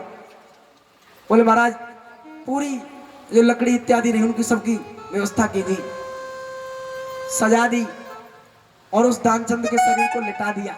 लेट भी गया, हटा भी नहीं, लेट गया। जब लेटा तो भगवान ने मन में विचार किया कि देखो इतना लोभी है, देना ना पड़ जाए, मरना मंजूर है परंतु देना मंजूर नहीं है। लेटा हुआ है, बोले अभी अग्नि देने वाले, परंतु नेत्र नहीं बोलता, नाटक कर रहा। आज भगवान जैसे ही चारों तरफ से पूरी प्रक्रिया पूरा विधान किया तो आज जो लोग वहां पर गांव के खड़े हुए उनसे भगवान ने कहा कि देखो ये हमारा यजमान है और अपने यजमान के कान में हम अंतिम बार मंत्र देना चाहते हैं। अब जब भगवान ने अंतिम मंत्र की बात कही तो सुन तो रहा है। अब लोगों ने कहा ठीक है आपका यजमान है, करो अपनी जो भी क्रिया करनी। आज भगवान उसके कान में जिंदा है, उसके कान में मंत्र दे रहे, आया हूं बैकुंठ से तुम हित नाता जोड़। बोले देवता बैकुंठ से आया हूं, तुमसे नाता जुड़ गया है। अब उसको लगा दानचंद को कि वास्तव में कहीं भगवान तुम नहीं प्रकट हो गए, वो तो मैं तो मरने का नाटक कर रहा हूं, वास्तव में प्रकट हो गए। अब दानचंद अपने नेत्र खोल रहा है। जैसे उसने आंख खोली कि देखा महाराज जो वास्तव में पंडे को दान दिया वही रूप में वही पंडा खड़ा हुआ है। फिर झट से उसने आंख बंद कर ली। दानचंद सोच रहा है कि महाराज इसकी बात में आगे पोल नहीं खुल जाए, कहीं मरे के जिंदे। भगवान जैसे ही देखते हैं कि महाराज आंख खोल के फिर बंद कर ली, भगवान मन में विचार करते हैं कि महाराज आया हूं बैकुंठ से, तुमने हित नाता जोड़। बोले महाराज तुमसे नाता जुड़ गया है, अब तुम्हें इच्छा नहीं है तुम्हारी देने कोई बात नहीं, परंतु उठ तो जाओ।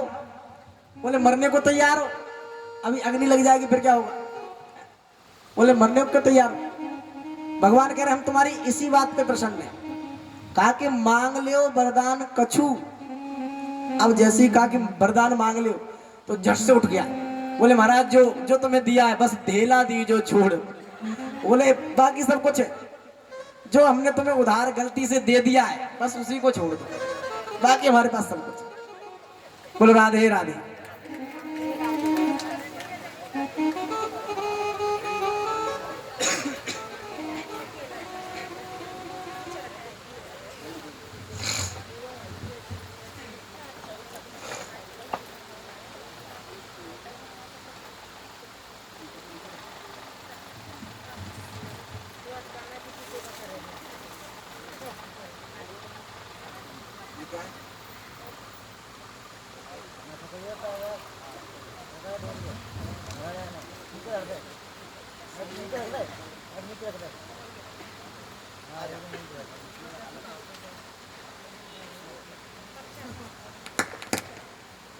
ओए,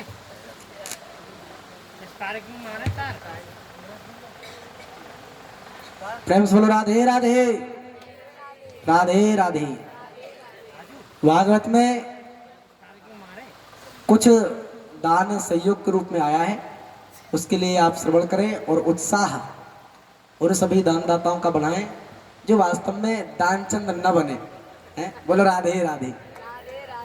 कि भैया सारी गति हो जाए, फिर भी जब देना ही है तो भैया देना ही, उसको छुपाना क्या।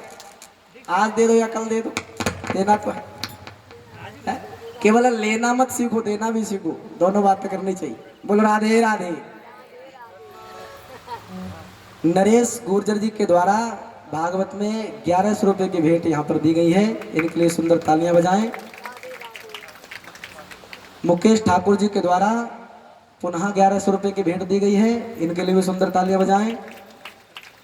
महेश चंद्र जी के द्वारा 1100 रुपए की दक्षिणा यहाँ पर भागवत में दान दी गई है, इनके लिए सुंदर कामना और उत्साह इनका भी बढ़े। ललित मोहन जी के द्वारा 2100 रुपए की दान राशि यहाँ पर प्रदान की गई है, इनके लिए सुंदर तालियां और उत्साह बढ़े। सतीश कुमार जी के द्वारा यहाँ पर भागवत में सहयोग दिया गया है और गुप्त दान 500 रुपए की राशि यहाँ पर आई है। सरोज शर्मा जी के द्वारा 500 रुपए की भेंट दी गई है। महेश चंद्र सोनी के द्वारा 1100 रुपए की भेंट यहाँ पर आई है।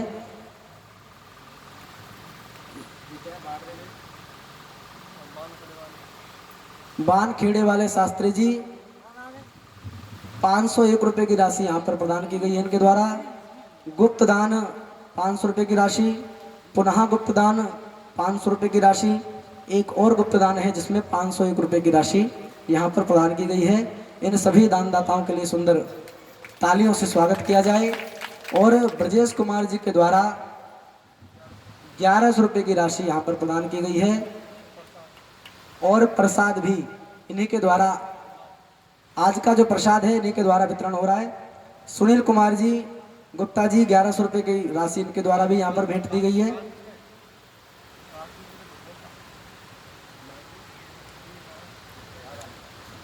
प्रदीप जी के द्वारा यहाँ पर 511 रुपए उन्होंने किस्तों में दान दिया है। पहले 500 रुपए दान दिया, फिर 600 रुपए दान दिए, इनके लिए भी सुंदर तालियां बजाएं। महेश जी के द्वारा 500 रुपए की राशि आई है। ओम प्रकाश जी सिंगल, इन्होंने केवल नाम लिखवा दिया है, इनका भी उधार का ही दान है। पूरन चंद 1100 रुपए की राशि इनके द्वारा भी यहाँ पर दी गई है। प्रहलाद कुमार जी गोयल, इनके द्वारा 500 रुपए की राशि यहाँ पर आई है। सुरेंद्र जी के द्वारा भी 500 रुपए प्रदान की गए हैं। सुशील गोयल मास्टर जी के द्वारा 1100 रुपए की राशि यहाँ पर प्रदान की गई है। मान सिंह सैनी, इनके द्वारा भी 500 रुपए की राशि यहाँ पर प्रदान की गई है। ओम प्रकाश जी के द्वारा 1100 रुपए दान जो देने की उन्होंने इच्छा प्रकट की है, लिखवा दिया है, 1100 रुपए बाकी है। और प्रेम सिंह जी के द्वारा 1100 रुपए दान दिया गया है। ज्ञानेंद्र जी के द्वारा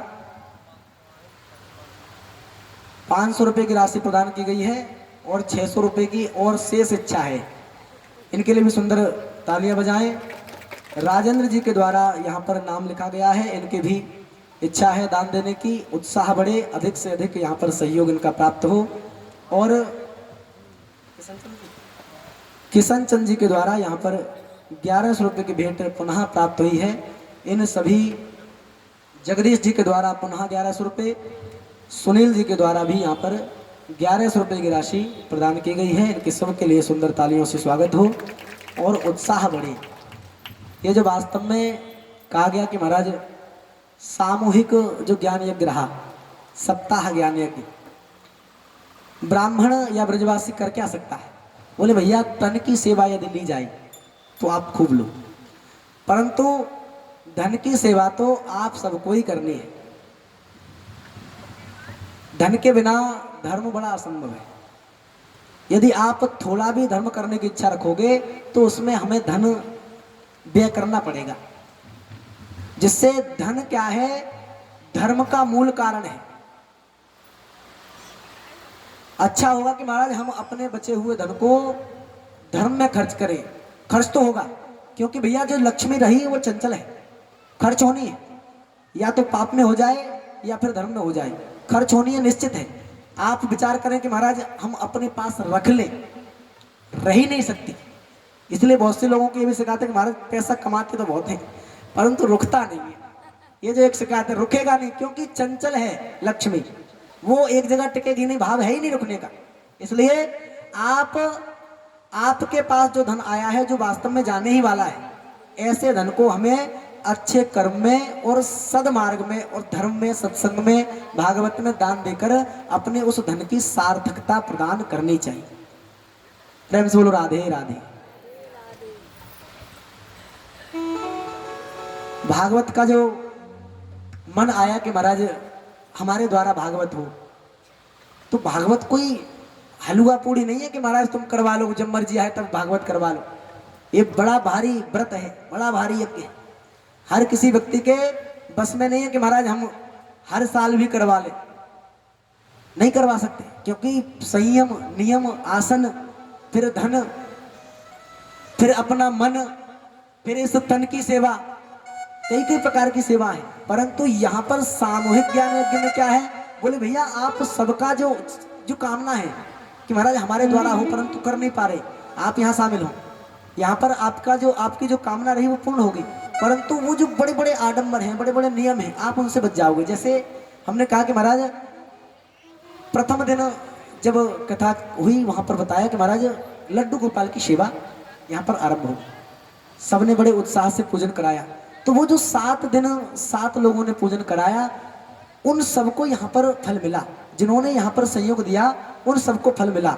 ये फल जो बड़े बड़े व्यवस्थाओं को इकट्ठा करने के बाद, बहुत बड़ी बड़े नोटों की गड्डियां खत्म करने के बाद नहीं मिलता, वो आज हमें थोड़ी सी धनराशि खर्च करने के बाद वो पुनः हमें उस श्रीमद् भागवतान मुक्ति ही सप्ताह ज्ञान वाचनौ सप्ताह श्रवणम लभेत, ऐसे ज्ञान यज्ञ का फल हमें कुछ राशि, कुछ सहयोग देने से मिल जाता है। 2 काम है इससे।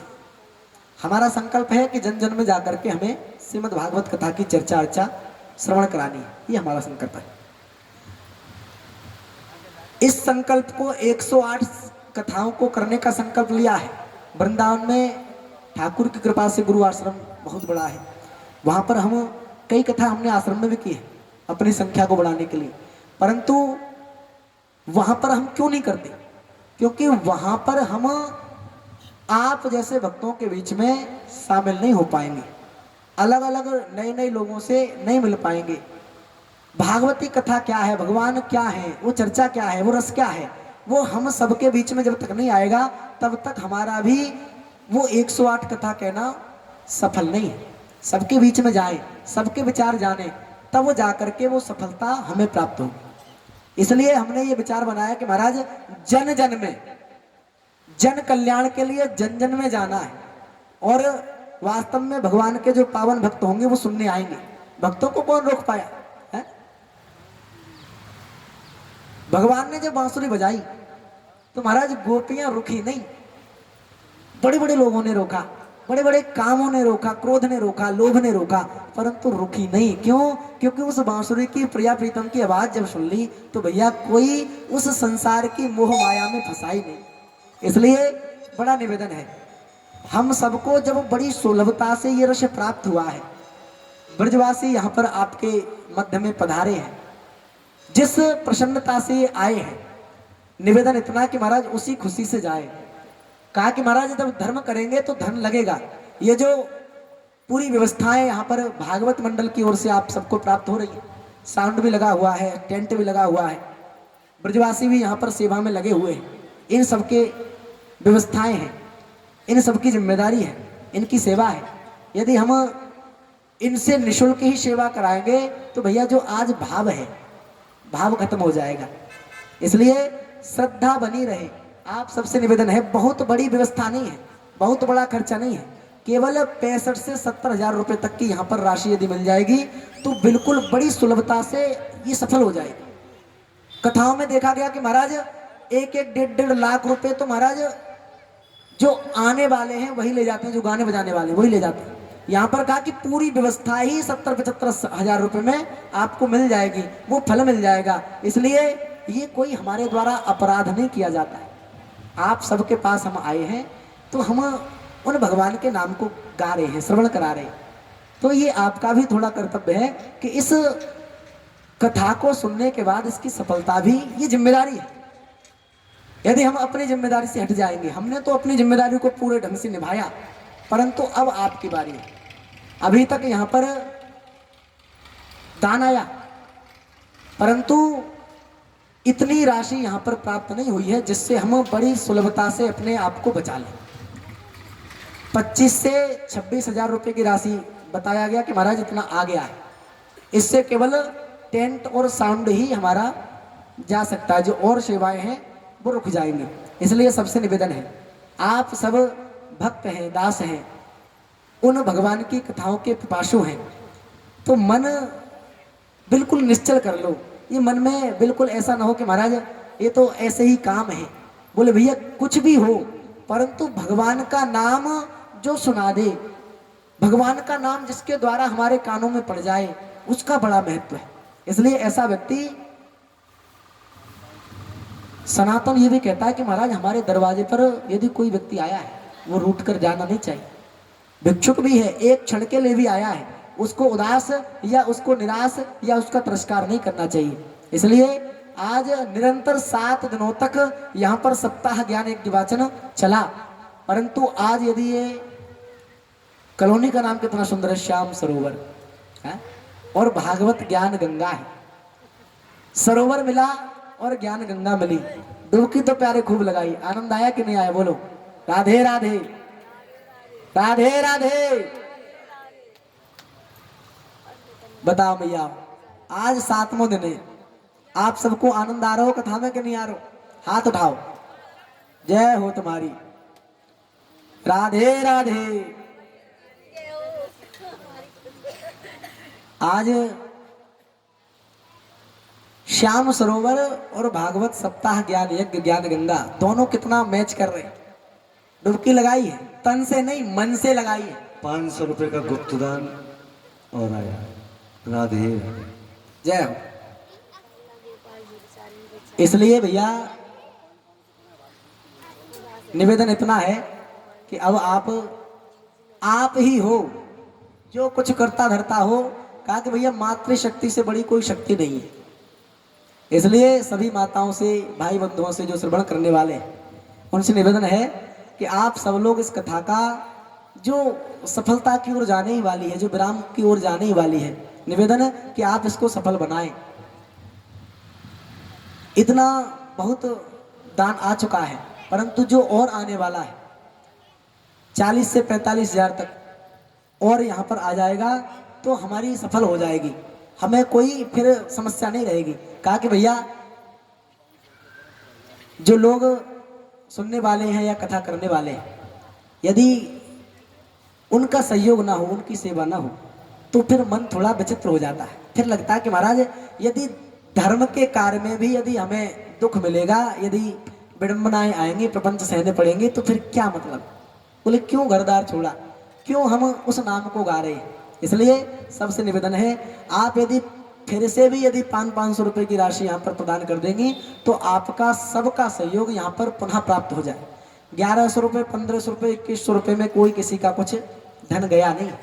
इसलिए इतना बड़ा ज्ञान यज्ञ हमें इतनी सुलभता से प्राप्त हुआ है, हमें विचार करना चाहिए। और उस कथा में हमें अपनी जो अमूल्य कमाई है, बड़ा जो धन है हमारा, उस धन को एक तो विचारिए कि शुद्ध करना है तो दान करना है, और भोगों से बचना है तो दान करना है।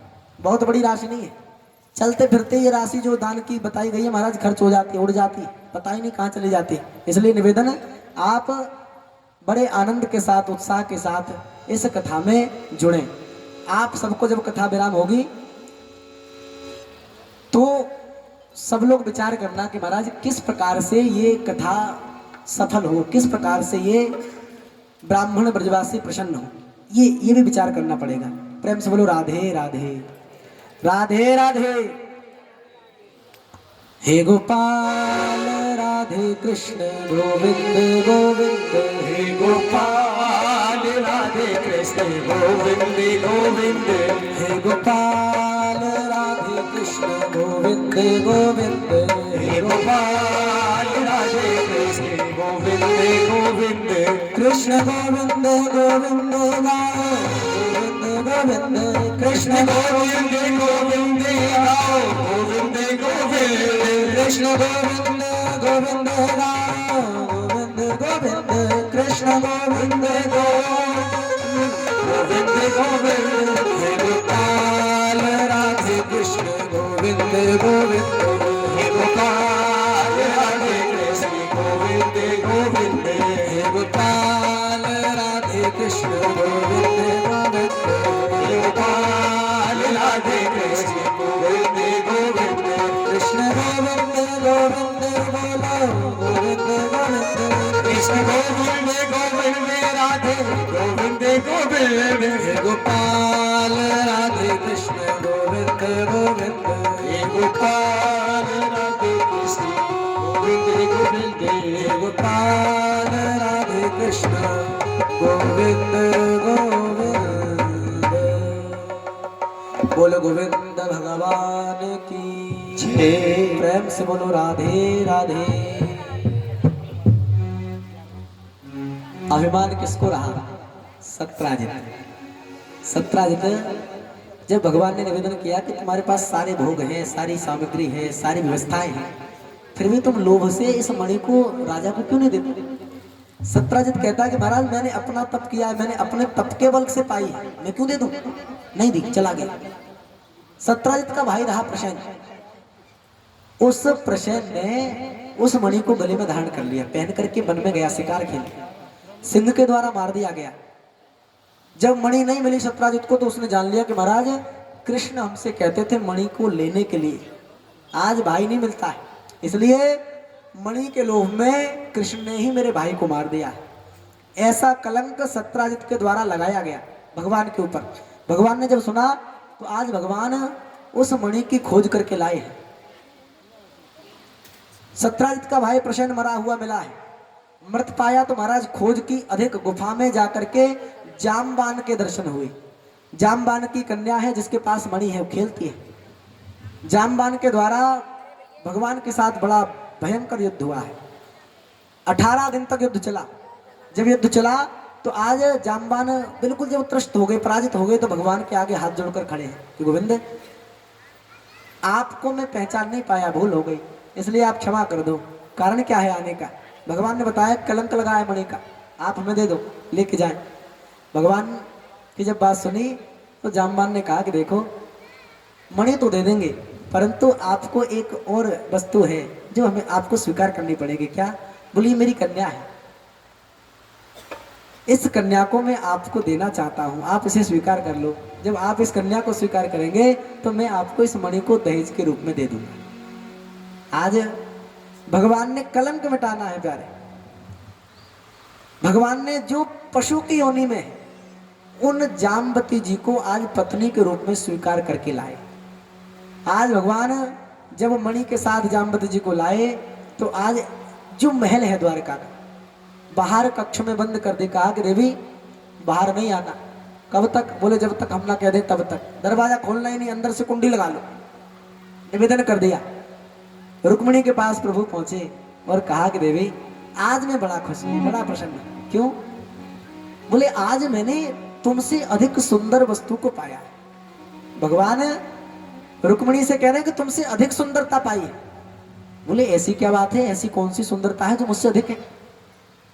रुक्मिणी जी ऐसा क्यों पूछती? क्योंकि वो लक्ष्मी का अवतार है और वास्तव में इतना तेज, इतनी सौंदर्यता लक्ष्मी जी के पास है कि जग में दूसरे किसी के पास नहीं। आज लक्ष्मी जी रुक्मिणी जी पूछ रही हैं कि ऐसी कौन सी स्त्री है, ऐसा कौन है जो मुझसे भी अधिक सुंदर है। भगवान ने कहा कि बाहर जो कक्ष है वहां पर है, आप जाकर के देख लो, स्वयं ही देखो आपसे सुंदर है कि नहीं। भगवान ने पहले कहा मैं जब तक न कहूं तब तक दरवाजा नहीं खोलना। आज रुक्मिणी जी पहुंची, बड़ी व्याकुल है, दौड़ पड़ी। उनको देखने की इतनी इच्छा कि महाराज ये कौन है जो मुझसे सुंदर है। रुक्मिणी जी दरवाजा बजा रहे हैं कि देवी आप कौन हैं, आप दरवाजा खोलो। क्यों? क्योंकि मैं आपको देखने आई हूं।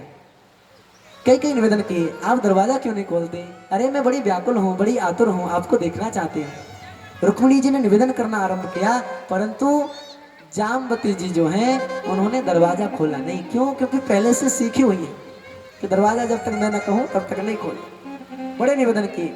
आज जब रुक्मिणी जी ने पाया कि महाराज इतनी सौंदर्यता का अभिमान, जो रूप कुछ समय के लिए मिला है, जो बल जो धन हमें कुछ समय के लिए मिला है, उसका हमें अभिमान नहीं करना चाहिए। रुक्मिणी जी कहते इतना जो अभिमान तुमने इस रूप का किया है, ये रूप सदा तो रहने वाला नहीं। रुक्मिणी कह रही है कि सदा रहने वाला नहीं, ऐसे रूप का अभिमान क्यों करती हो? अरे हम तुम्हें देखने आई हैं, आप अपने रूप को दिखा दो जिससे हम भी तृप्त हो जाएं, संतुष्ट हो जाएं। देखो कृष्ण कहते हैं कि आप हमसे भी सुंदर हो, आज हम तुम्हारे रूप को देखना चाहते हैं, आप बाहर क्यों नहीं आते? नहीं आए। आज रुक्मिणी को क्रोध आया और कहा कि देखो तुम इतने अभिमान में चूर हो, तुमने जो रूप पाया है उस रूप के लायक हो ही नहीं। तुमने जो रूप पाया, रुक्मिणी जी समझ रही मुझसे भी सुंदर है, तो कहा कि तुमने जो रूप पाया उस रूप के लायक हो ही नहीं, इसलिए मैं तुम्हें शाप देती हूं, तुम मेरे ही समान सुंदर हो जाओ, मेरे जैसी सुंदर हो जाओ, न मुझसे कम न ज्यादा, उसको मैं बर्दाश्त कर लूंगी। आज जैसे ही भगवान सुन रहे कि महाराज सांप लगा है, समान सुंदर होने का भगवान तालियां बजा रहे थे। आज भगवान कह रहे हैं कि देवी बन गई बात, अब खोल दो दरवाजा। दरवाजा खुला तो रुक्मिणी ने जब देखा कि महाराज ये कौन स्त्री है जो मेरे ही समान दिखती है।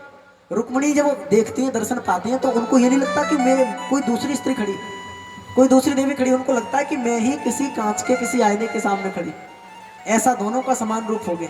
आज रुक्मिणी जी के द्वारा जो शाप दिया गया है, आज वो शाप भगवान को वरदान के रूप में मिला है, उन जामवती जी को वरदान के रूप में मिला है। आज बड़ा सुख मिला। आज जामवती जी अपनी जब काया को देखती हैं, अपनी जब कांति को देखती हैं, उनको लगा कि महाराज आज मैं यहाँ उन भगवान के महल में जब प्रवेश करती हूँ तो पशु की योनि थी, पशु जैसा शरीर था, परंतु आज इन रुक्मिणी जी ने कैसा मुझे सुंदर साप दिया है, जिसके कारण मेरा पूरा शरीर एक स्त्री का हो गया है, बिल्कुल सुंदर शरीर हो गया है। ये कैसी कृपा है, इनकी साप में भी दया है। आज भगवान से प्रेम लग गया प्यारे, भगवान से मन लग गया और निवेदन आया प्यारे, जब से तुम संग लो लगाई मैं बड़ी मस्ती में हूँ। सभी पुकारे प्यारे, वास्तव में यदि मस्ती मिली है, वास्तव में यदि प्रेम लगा है तो सभी पुकारेंगे प्यारे, जब से तुम संग लो लगाई मैं बड़ी मस्ती में हूँ। जब से तुम संग लो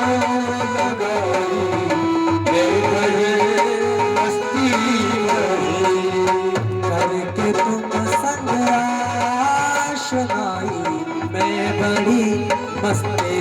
में हूँ, करके तुम संग आई मैं बड़ी मस्ती में हूँ, मैं बड़ी मस्ती में हूँ, हाँ मैं बड़ी मस्ती में हूँ, मैं बड़ी मस्ती में हूँ, मैं बड़ी मस्ती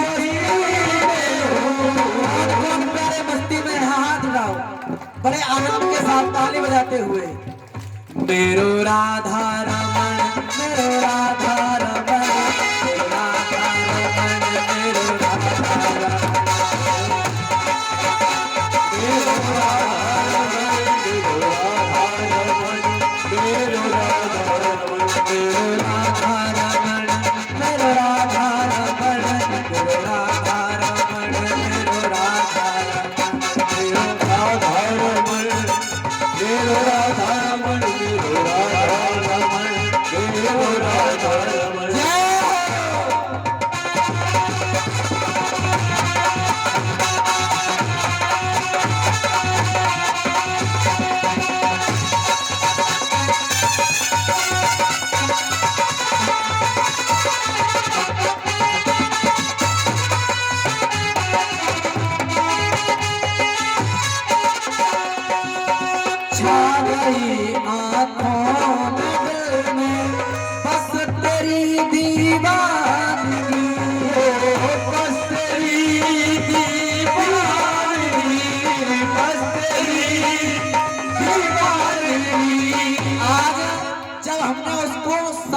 दोबारा सुना तो उसका जो रूप रहा मन में बस गया, दीवाने हो गए।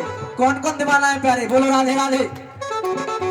छा गई आंखों में दिल में बस तेरी दीवानगी, बस तेरी दीवानगी, बस तेरी दीवानगी। वही तू जय वही तू बस दे दिखाई, मैं बड़ी मस्ती में हूँ। वही तू बस दे दिखाई, मैं बड़ी मस्ती में हूँ। सभी पुकारे प्यारे, मेरो राधा रमण, मेरो राधा रमण, मेरो राधा रमण, मेरो राधा रमण, मेरो राधा रमण, मेरो राधा रमण, मेरो राधा रमण, मेरो राधा रमण, मेरो राधा रमण, मेरो राधा रमण, मेरो राधा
अपने मन में बसाया, वास्तव में बसाया कि बस ऐसे ही 7 दिन निकाल दिए। वास्तव में बसा वो शावरा की नहीं बसा। हाथ उठाओ प्यारे, बस गया कि झूठ है? बसा कैसे भैया? बड़ा सुंदर रूप है, देखता कैसे? बाकी चितवन सावरी मन मोहनी मूरत तेरी, मन मोहनी मूरत तेरी,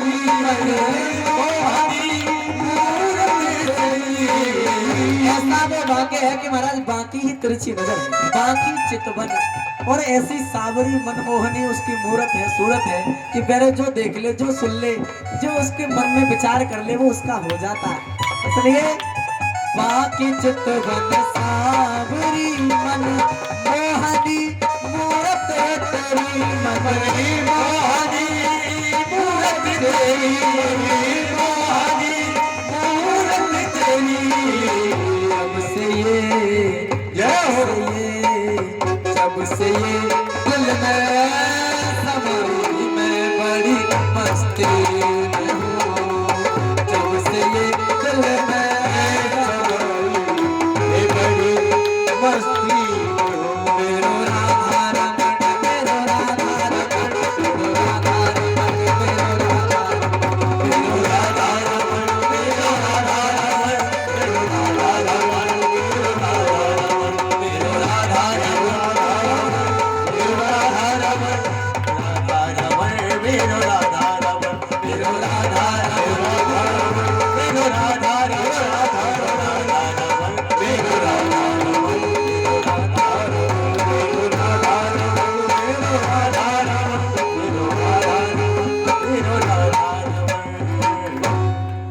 राधा रमण सरकार की। सभी पुकारे प्यारे। बाकी चितवन सावरी मन मोहनी मूरत तेरी, मन मोहनी मूरत तेरी। जब से ये दिल में समाई, मैं बड़ी मस्ती में हूँ, जब से ये दिल में समाई। मैं बड़ी मस्ती में हूँ, बोले मेरो राधा रमण, मेरो राधा रमण, मेरो राधा रमण, मेरो राधा रमण, मेरो राधा रमण, मेरो राधा रमण, मेरो राधा रमण, मेरो राधा रमण, मेरो राधा रमण, मेरो राधा रमण, मेरो राधा रमण, मेरो राधा रमण, मेरो राधा रमण, मेरो राधा रमण, मेरो राधा रमण, मेरो राधा रमण, मेरो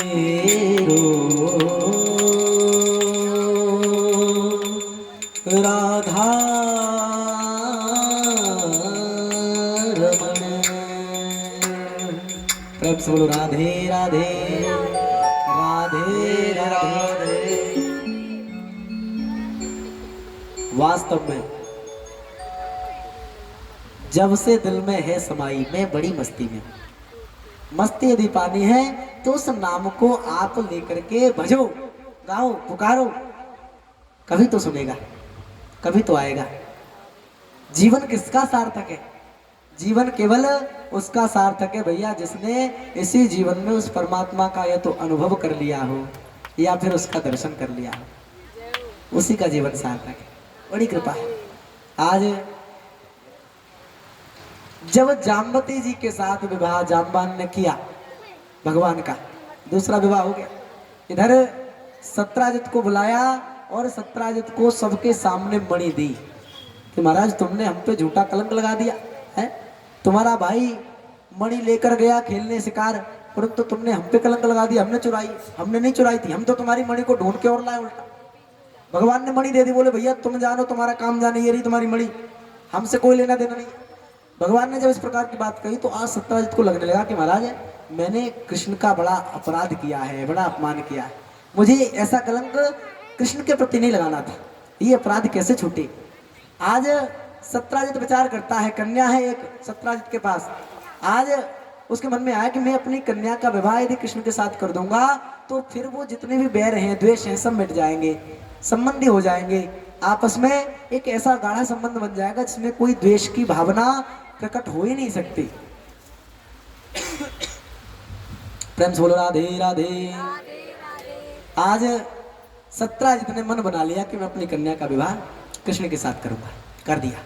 आज भगवान का विवाह हुआ, तीसरा विवाह हो गया। इधर जो अक्रूर, कृतवर्मा और शतधन्वा है, उन्होंने, अक्रूर ने कृतवर्मा में शतधन्वा को भड़काया कि देखो तुम कितने बेकार आदमी हो। क्यों? बोले सत्राजित ने अपनी कन्या का विवाह कृष्ण के साथ कर दिया, तुमको कोई फर्क नहीं पड़ता, तुम्हारी कोई इज्जत नहीं है, तुम्हारी कोई नाक नहीं है। बोले तुम्हारी तो नाक कट गई है। आया हुआ व्यक्ति यदि निराश चला जाए दरवाजे से तो महाराज जिसके यहाँ आया उसकी नाक रह जाएगी, कटनी है। आज इसी प्रकार की बात अक्रूर जी और वो सब भड़का रहे हैं शतधन्वा को। बोले महाराज तुम्हारे सत्राजित ने अपनी कन्या का विवाह तुम्हारे साथ तय किया, परंतु कर कृष्ण के साथ दिया, ये तो बहुत बड़ी बात है, तुम्हें बताया भी नहीं, बताना तो चाहिए था। बोले महाराज नहीं कर रहे, संबंध नहीं, बात बन रही तो दूसरी जगह कर रहे, नहीं बताया फिर भी कर दिया। अब शतधन्वा क्रोध है, बड़ा क्रोध में। लोभ था, मणि का, मणि मिल जाए कैसे भी करके भैया सत्यभामा से विवाह कर लूंगा तो मणि दे देगा, ससुर बन जाएगा, तो है लोभ आ गया। इस प्रकार की बात जब कही, आज भगवान जब पांडवों को दुर्योधन ने लाक्षा गृह में जलाने की एक प्रक्रिया की, भगवान उसे मिलने गए सांत्वना देने। इसी बीच में शतधन्वा ने सत्राजित का वध कर दिया, मार दिया। सत्यभामा रुदन करती है, बड़ा पश्चाताप करती है, भगवान के पास पहुंची कि देखो आप इन पांडवों के कष्ट से यदि दूर हो जाए, इनका कष्ट दूर कर दें तो अपनी भी ओर देख लो। भगवान कह रहे ऐसी क्यों बात करती हो, क्या बात हो गई। आज सत्यभामा कहते हैं कि हमारे पिता का वध कर दिया गया है, मणि छीन ली गई है, आपको कोई फर्क नहीं पड़ता, अधिकार से कहा। भगवान ने वहां पर रोने जैसा नाटक भी किया। बोले महाराज हमारे कुछ भी सही ससुर तो थे, ससुर थे, चले गए। भगवान आए, आज पुनः द्वारका आए, शतधन्वा को ढूंढ करके उसका वध कर दिया, मार दिया। भगवान और बलराम जी साथ में हैं। भगवान ने बलराम से कहा कि देखो दाऊ, शतधन्वा को मार तो दिया गया, परंतु इसके पास मणि नहीं है। सत्यभामा कहती है मणि लेकर गया है, मणि के लोभ में मारा है, मणि तो है नहीं। बलराम जी को लगने लगा कि महाराज कहीं कृष्ण के पास मणि हो, शायद छुपा रहे हो। बलराम जी को भ्रम हो गया कि कन्हैया वास्तव में मणि को छुपाता है। ये बात भगवान जान गए। महाराज बलदाऊ जैसे भैया हम पे शक करते हैं, भ्रम करते हैं। पहुंचे द्वारका, सत्यभामा को बताया कि देखो आपके पिता के वध का बदला तो ले लिया गया, परंतु वो जो दिव्य मणि रही वो उनके हाथ नहीं लगी, वो हमें नहीं प्राप्त हुई है, कहाँ होगी। द्वारका में खोज करवाए कि महाराज वर्तमान में कौन कौन नहीं है। पाया कि महाराज एक तो कृतवर्मा जो है जिसने शतधन्वा को भड़काया, एक वो नहीं और एक अक्रूर जी नहीं मिले। तो भगवान ने सैनिक भेजे कि ढूंढ के लाओ, जहां भी ले आए। आज भगवान अक्रूर जी से कह रहे हैं कि देखो काका, हमको मालूम है मणि तुम्हारे पास है, मणि चाहिए नहीं, परंतु आप इस समाज में दिखा दो कि मणि कृष्ण के पास नहीं मेरे पास, जिससे वो जो लोग भ्रमित हैं, जो ये समझते हैं कि महाराज कृष्ण के पास मणि है, वास्तव में यदि आप दिखा दोगे तो ये भ्रम दूर हो जाएगा। भगवान के कहने पर अक्रूर जी ने उस मणि को आज सबके मध्य में रखा है। आज भगवान 2 बार उस मणि की चोरी के कलंक से बची।